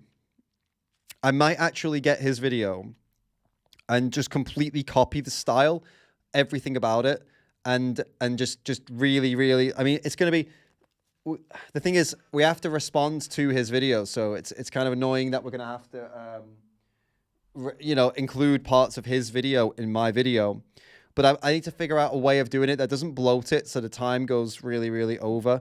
for one. And also, so it's like really watchable and really digestible, because if it's not, then it's just going to stick around a certain part of YouTube where all people will only watch long data heavy videos. And we need to get the same audience that he's got, right? Which is a big audience of general viewers. I mean, some of the people that I've seen people quoting his video to watch his video, and they're proper like anti-vegan numpties. Some of them they're coming across as like quite young trolls. So he's clearly reaching people that won't watch Danny's video, unfortunately, because they're not the kind of people that are going to commit to watching this video. The people who do watch Danny's video, the type of people to watch Danny's video will be convinced by Danny's video. That's why Danny's video is great. Lifting Vegan Logic's video is great, because the type of people that will sit there and watch it will be convinced by it if they are actually scientific people. But it's about how do we reach the masses like this What I Learned guy has done. That's the question. I wonder how much money this guy's making off of this shit. Let's have a look. Because that is wild, isn't it? So it's estimated, okay, his lowest is 7,900 a year, but his highest is 120 grand a year. But that's actually not as much as I would have expected.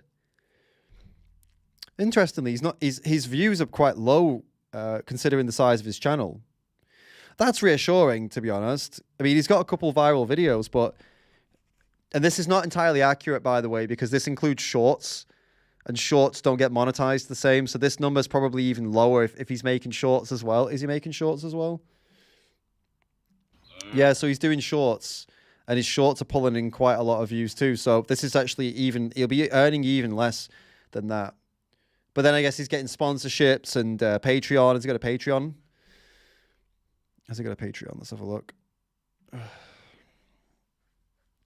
He has got a Patreon. All right, let's have a look. Oh, he's got merch as well. So he's probably pulling in quite a bit there as well. Oh wow, yeah, he's doing pretty good on Patreon. 1,000 a month. Well, it's not. I mean, actually, I said oh wow because that's a lot for me. But for him with 2.1 million subs, that's not really a lot at all, is it? That's not a lot at all for 2 million subs. He's probably not doing that well money-wise. Unless someone's... Well, okay, now we get to the conspiracy. Is he being financed by, big ag and meat industry? Are they financing him? And it's... I mean, why wouldn't they? I mean, the guy gets a lot of reach. I'm sure like the sponsored videos, you can easily get away with doing a sponsored video without actually telling people that you're doing a sponsored video. I mean, it's totally possible. And his videos, so we got Vegan Diets Don't Work. That's one of his vegan videos. He's done other ones about meat. See, there you go. This protein quality one. I guess that was something about veganism too. Plant-based proteins. He's done this one about meat. Eating less meat won't save the planet. I guess he considers himself as some kind of... Well, he's a Jordan Peterson guy, so I guess he considers himself some kind of red pill kind of thing. Yeah, 2 more meat videos there. Right. So I don't know. It's interesting, but it's interesting to see that he's not like making a ton of money from it, from YouTube alone at least, and Patreon. So it tells me that he must be getting something from somewhere else. Must be.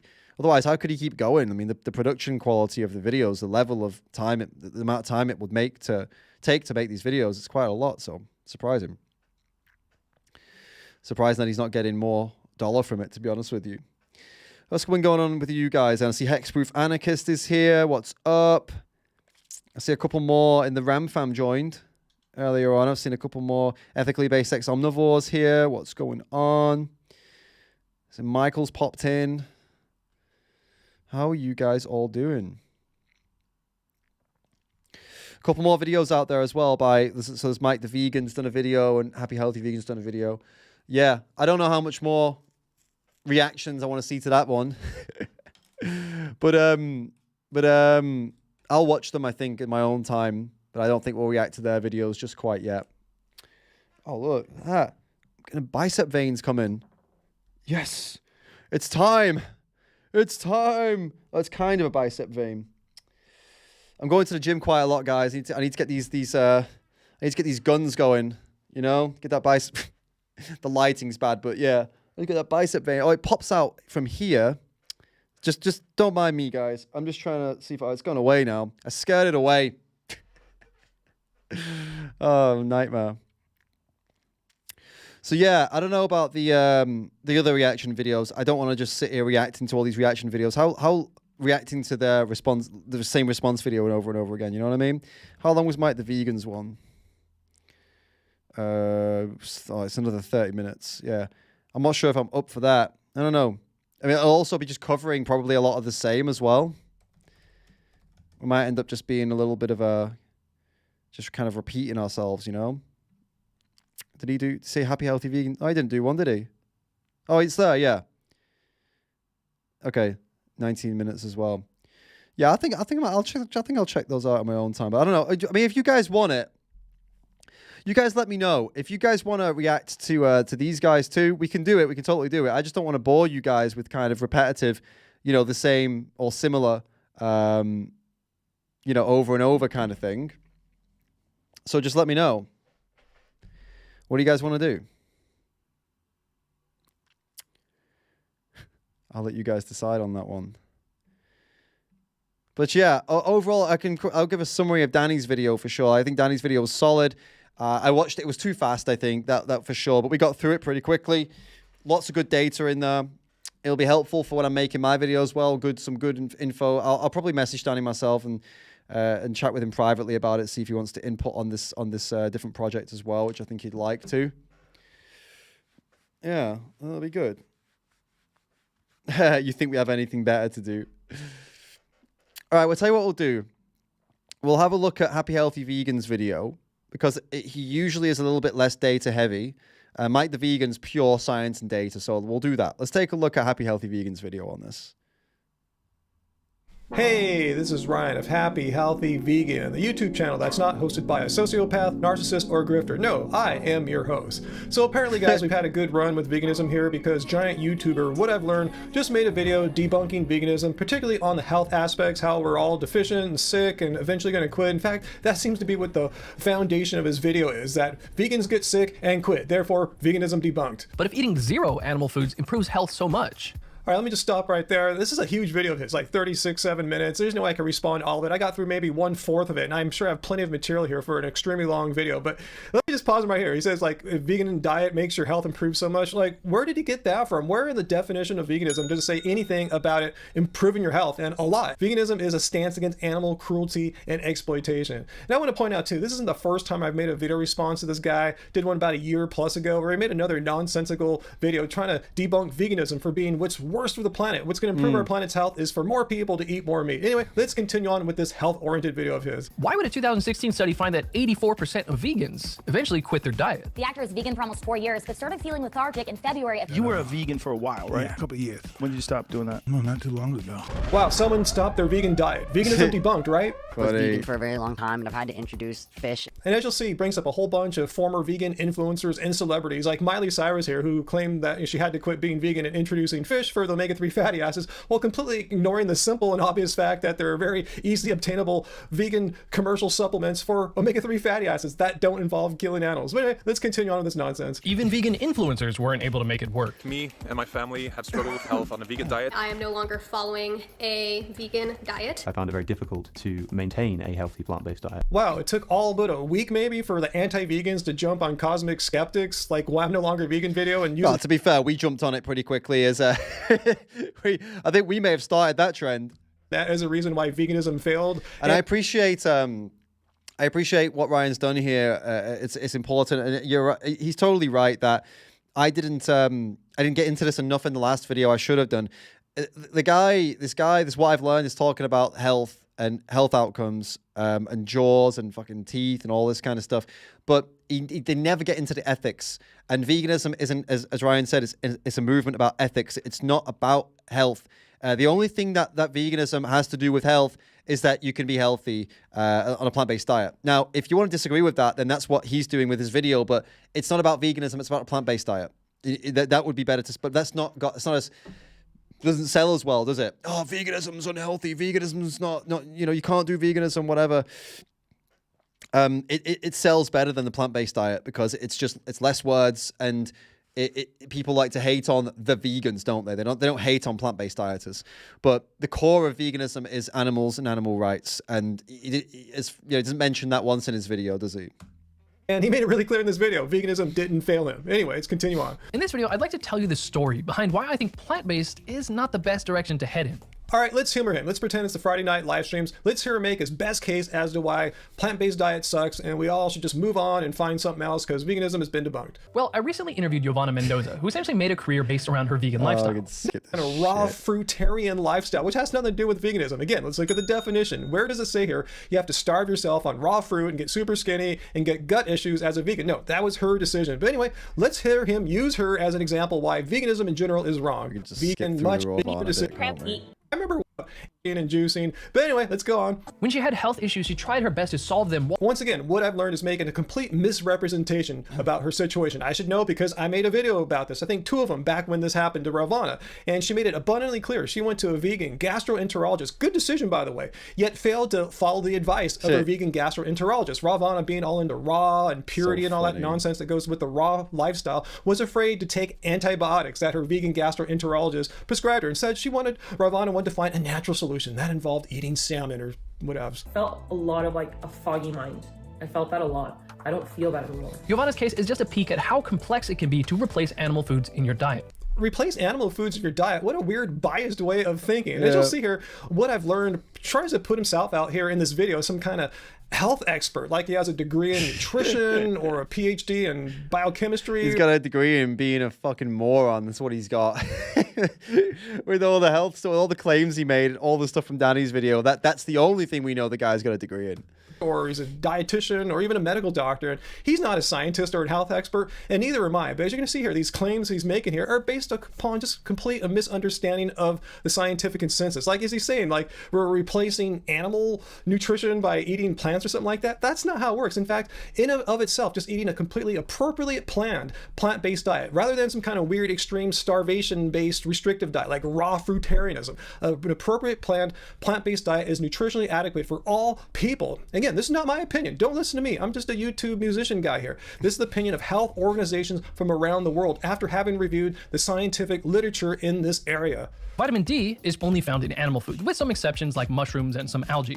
Some people can simply get enough vitamin D from the sun, but if you live at latitudes above 37 degrees, your skin barely makes any vitamin D from the sun, except for in summer. Yes, that's indeed true for all people, vegans and non-vegans. But let's hear him make his case, how if you're vegan, you're totally screwed when it comes to vitamin D. The 2016 Finnish study found vegan... he cited here, but notice how he said that the vegans' levels were lower. Didn't say they were necessarily deficient, just lower. I mean, if you're already not deficient, who cares how not deficient you are? But anyway, let's take a look at what actual medical professionals say about vitamin D and vitamin D supplementation. Should people take it? Is it effective? Well, let's look at the Harvard T.H. Chan School of Public Health website page about vitamin D. I think we're okay. D is taking a people, and remember, most people getting their vitamin, not mine, because it's not. Group of people who are building and maintaining an excellent body by living entirely on plant foods. Why are you citing what someone wrote back in 1939? Why don't you just use your eyes and look what's happening now in the real world? Like, say, Novak Djokovic, who's been dominating men's tennis for years upon years, eating a completely plant-based diet. There's pro athletes in the NBA, in the Olympics. Like, what are you talking about? Why are you bringing something up from 1939? I wouldn't trust those guys. I don't trust Djokovic, and I don't trust any elite athlete who won't say like, oh yeah, you know, I am like 100% eating a plant-based diet because of, you know, I care about animals and you know, I'm an ethical person and I'm a vegan. If they're not saying that, then okay, it's great that they eat a lot of plant-based foods for training and they say it works for them, but I would never trust them because the chances are they're going to do a U-turn, and they're going to embarrass us like a lot of them have done. I would be very careful with quoting that kind of stuff. Like, there was a thing at one point where Messi was eating plant-based. There's Virat Kohli, who's this really famous Indian cricketer who was eating plant-based, and all the vegans were using this cricketer in India. And then I said like, oh, well, if he doesn't really know what vegan even means, right? Because he's clearly just talking about health. And then what did he do? He went and got caught eating eggs and stuff and fish and was in some like restaurant serving meat and stuff. And it was embarrassing for everyone. So honestly, guys, I'd be super careful with these. Oh, I'm a plant-based athlete. You know, I'm smashing it. It's like, yeah, great. You know, I'm glad that you're smashing it. I'm glad that you're succeeding. But I'd be very careful with referencing these people publicly, and unless you know for a fact that they have said like, oh no, I'm in it for the animals. And even then it can be tricky. I mean, look at Ryback. Ryback Reeves, ex-WWE wrestler. I had him on the channel. He sits here talking about animals the whole time. Like, oh no, I'm not for health for me. I mean, the health was good, but it helped me, but I'm about animals, bro. Like, the animals don't deserve that shit. Yeah. Now he's back to eating meat again. So even the ones who say it, you know, you can't really trust. So I'm just saying, be careful, guys. That's all I'm saying, yeah? When you say this stuff publicly about people, make sure you fucking know that person. Don't do what plant-based news does, where they're just like, oh, this person ate an apple. Oh my God, they ate a vegan meal. Like, no offense to plant-based news, but I think that's not helping the situation at all. Because the second that those people, the celebrities, those selfish, fucking morally corrupt celebrities go and start a carnivore diet, we look like a bunch of twats, don't we? So, and it really, I don't think it helps animals at all. Samira, thank you so much for the tip. The so-called ex-vegans never talk about the ethics. Thank you, David, for all you do. Hey, I appreciate that. Thank you so much. You're totally right. They don't talk about ethics. And celebrities that go vegan, when they go ex-vegan, no, they don't talk about celebrity. They don't talk about the ethics, do they? So I just, guys, have a healthy dose of skepticism with these people. Be very careful and don't ride on them as your argumentation unless you fucking know. Like, for example, I always quote Nimai Delgado and I quote Tory Washington, because those two people, in my eyes, have done enough work and have been around for long enough and have spoken about animals unapologetically to the point where I'm like, okay, I'm pretty sure that they're not going to do this shit. I'm pretty sure. But there are others that I will maybe casually mention in a conversation with someone in the street. I'll go, yeah, look, there's this guy. But I would never promote them to my public YouTube because I don't trust them. I don't trust them. You know, so just be very, just be very specific, guys. You know, make sure you take care of that. So why can't we just look up all the components of meat and make a meat replacement? Well, let's start with B12, as this component is near impossible to get just from whole plant foods. All right, so just as he tried to do with vitamin D, let's hear his case now how vitamin B12 is such a huge problem for vegans, and pretty much only vegans. So you're eating a vegan diet. Most vegans know vegans and vegans. We're in another study with vegans. Just vegans and vegetarians, so it makes it sound kind of scary, but if you look at studies that looked at the population, don't work exactly like animal foods do. Okay, please cite your source here, because this is a new one. I've never heard this before. So you're saying that somehow B12 supplements are not quite as effective as just getting B12 from eating it in a piece of meat or something like that. You're not a scientist. You're not a medical doctor. If you're going to make a big claim like this, he just makes the claim and doesn't actually provide any evidence for it. It's quite funny. That the effectiveness of B12 supplements is inferior to just getting it from animal products. You better have a source for this, because you're just speculating here. I mean, I searched throughout the internet to make derived B12, but there you go again, making crap up. Supplement. Years vegan, my B12 levels are 130 other on the ability is the vegan diet has impaired digestion. So how do you know this? Oh, let me guess. You're probably going to go through all these "well, I'm no longer vegan" videos, which are dominated by people that did extreme restrictive forms of eating, which screwed up their guts, and they blame it on veganism, as you're right about to do as well now, right? Bloated a lot. Bloating. Bloated. Severe bloating. Bloated. Like I was 4 months pregnant. Really bad gastrointestinal issues. Digestive illnesses like this that were so severe. And in addition to some of these, the guy that he just that guy that what's his name? Camera Conspiracies or whatever his name is, Vegetable Police, he's got 2 channels. I'm pretty sure he's now eating a plant-based diet again, so I don't know what this bloating thing is about. Illnesses like this that were so severe. And in addition to some of these vegans inflicting their own gut issues from extreme forms of dieting, some people I showed here had gut issues before they went vegan, and they were dealing with it before they were vegan and while they were vegan. Anyway, let's see what he has to say here. However, many do quit the diet because of health issues. I had strong faith that I could get everything. Extreme restrictive eater here. Like Ravana, this person's whole online presence was all about eating uncooked food, raw fruitarianism. Yeah, right. Despite obviously having a lot invested in this, I wasn't able to make it work. And again, nice job showing cosmic skeptic who clearly stated in his video from last week that his digestive issues came from childhood, long before he ever went vegan. He struggled with his digestive issues before vegan and while being on a vegan diet. So again, you're not showing anything here about how vegan diets cause gut issues. I'm so pissed off. You're just abusing your platform here, just putting out this misinformation. Bloating and a lot of gas, like a lot of gas. Issues, digestion. I think as many vegans normalize bad digestion. It's just something that you kind of like normalize when you're vegan. Bullshit. That's not normal to have bad digestion as a vegan. I've been doing it longer than all these people are. I've been vegan now 12 and a half years. Angie's been vegetarian since the 80s and vegan 12 and a half years like me.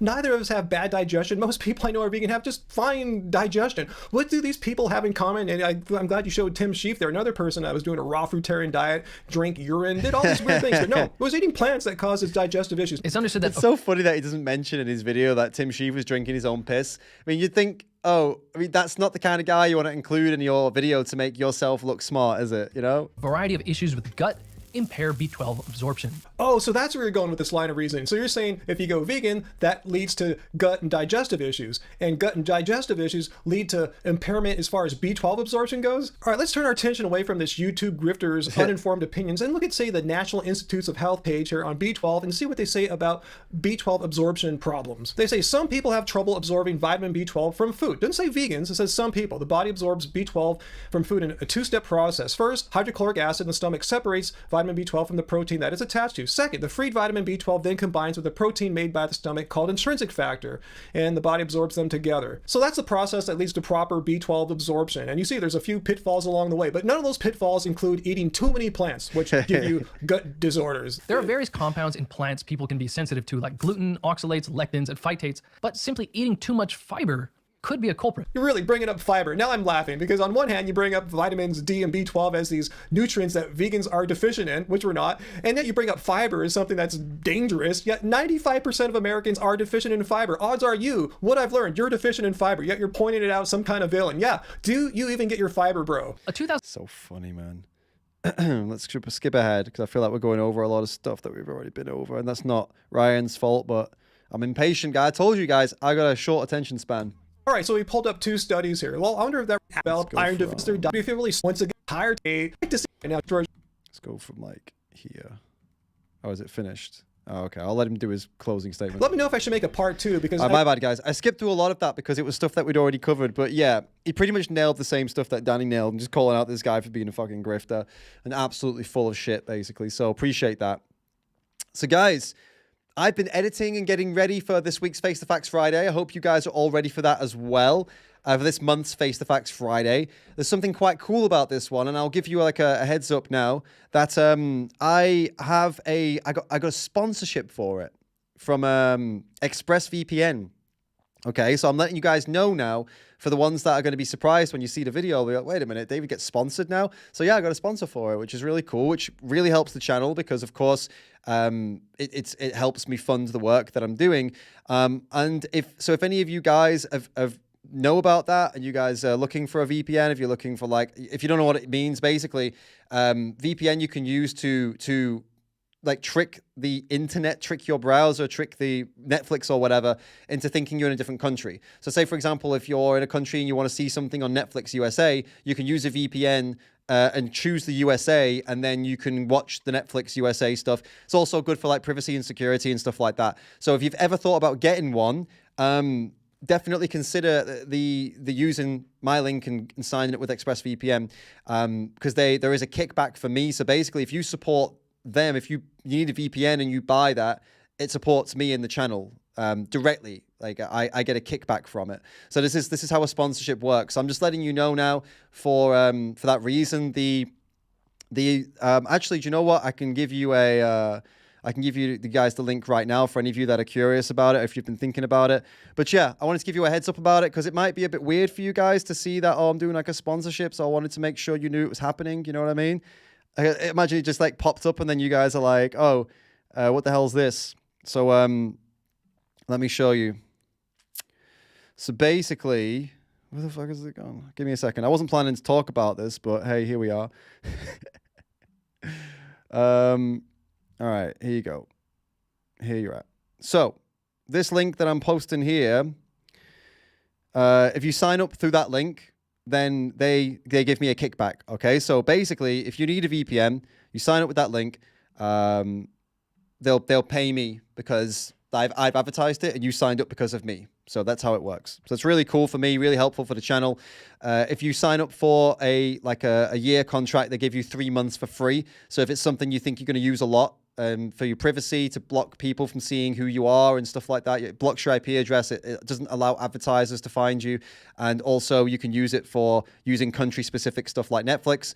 So yeah, if that sounds good to you and you've been looking for that, then please do it through that link and then you'll get it. Yeah, so the Face the Facts Friday, we got a lot of cool stories, a lot of interesting stuff, and we've also got that sponsorship. So now you all know, so don't be surprised by it. And I hope some of you, oh yeah, Samuel, you could totally do that, bro. I already use ExpressVPN. Do I cancel and sign up again with that link? Definitely, bro. Definitely. Well, you'll get 3 months for free. So if you could sign up and maybe if you use a different credit card, I think you could get the deal. I don't know how it would work. But yeah, you should totally do it, bro. If you're already using it. I mean, that's good. It's good that you already use it so people know that this is not some, some bullshit company or something. It is a good company. And if it's good, they're like one of the biggest ones for VPNs, right? So yeah, there you go, guys. It's quite new to me. Like you might be able to sense that I'm like, oh, I'm not used to doing like a sponsorship. I've never been sponsored before. So for me, I wanted to give you guys a heads up, as I said, because I feel weird. But this might become a more common thing on the channel. It might become something we do a lot more.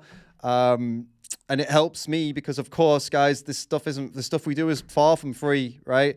We've got all the normal things that everybody has to pay for.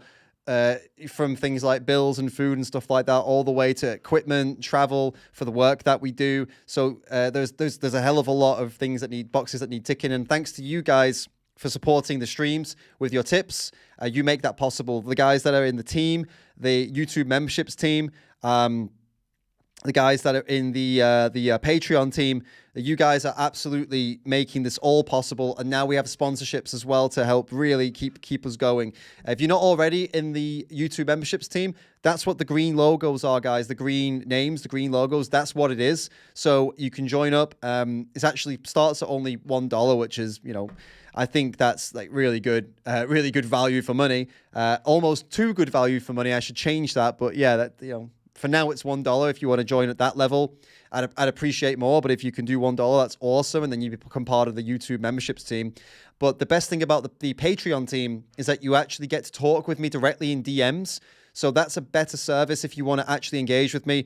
And again, I've got a couple more people. I tell you this every week, every time I stream, that I'm talking with some of you guys. But every time I stream, more of you join the Patreon team, and I'm talking with more of you. Like I'm talking with a couple people who just joined, and I love it. I love being able to chat with you and answer your questions, and you give me suggestions for videos and stuff like that through the Patreon DMs, and you get priority from me. I prioritize you guys. So definitely consider that. Join the Patreon team if that sounds good to you, to talk with me directly, suggest videos, ideas, ask questions, all that cool stuff. You can do all of that through Patreon, and you get priority because of being part of the Ram fam. So I think that's pretty cool. So there we go, guys.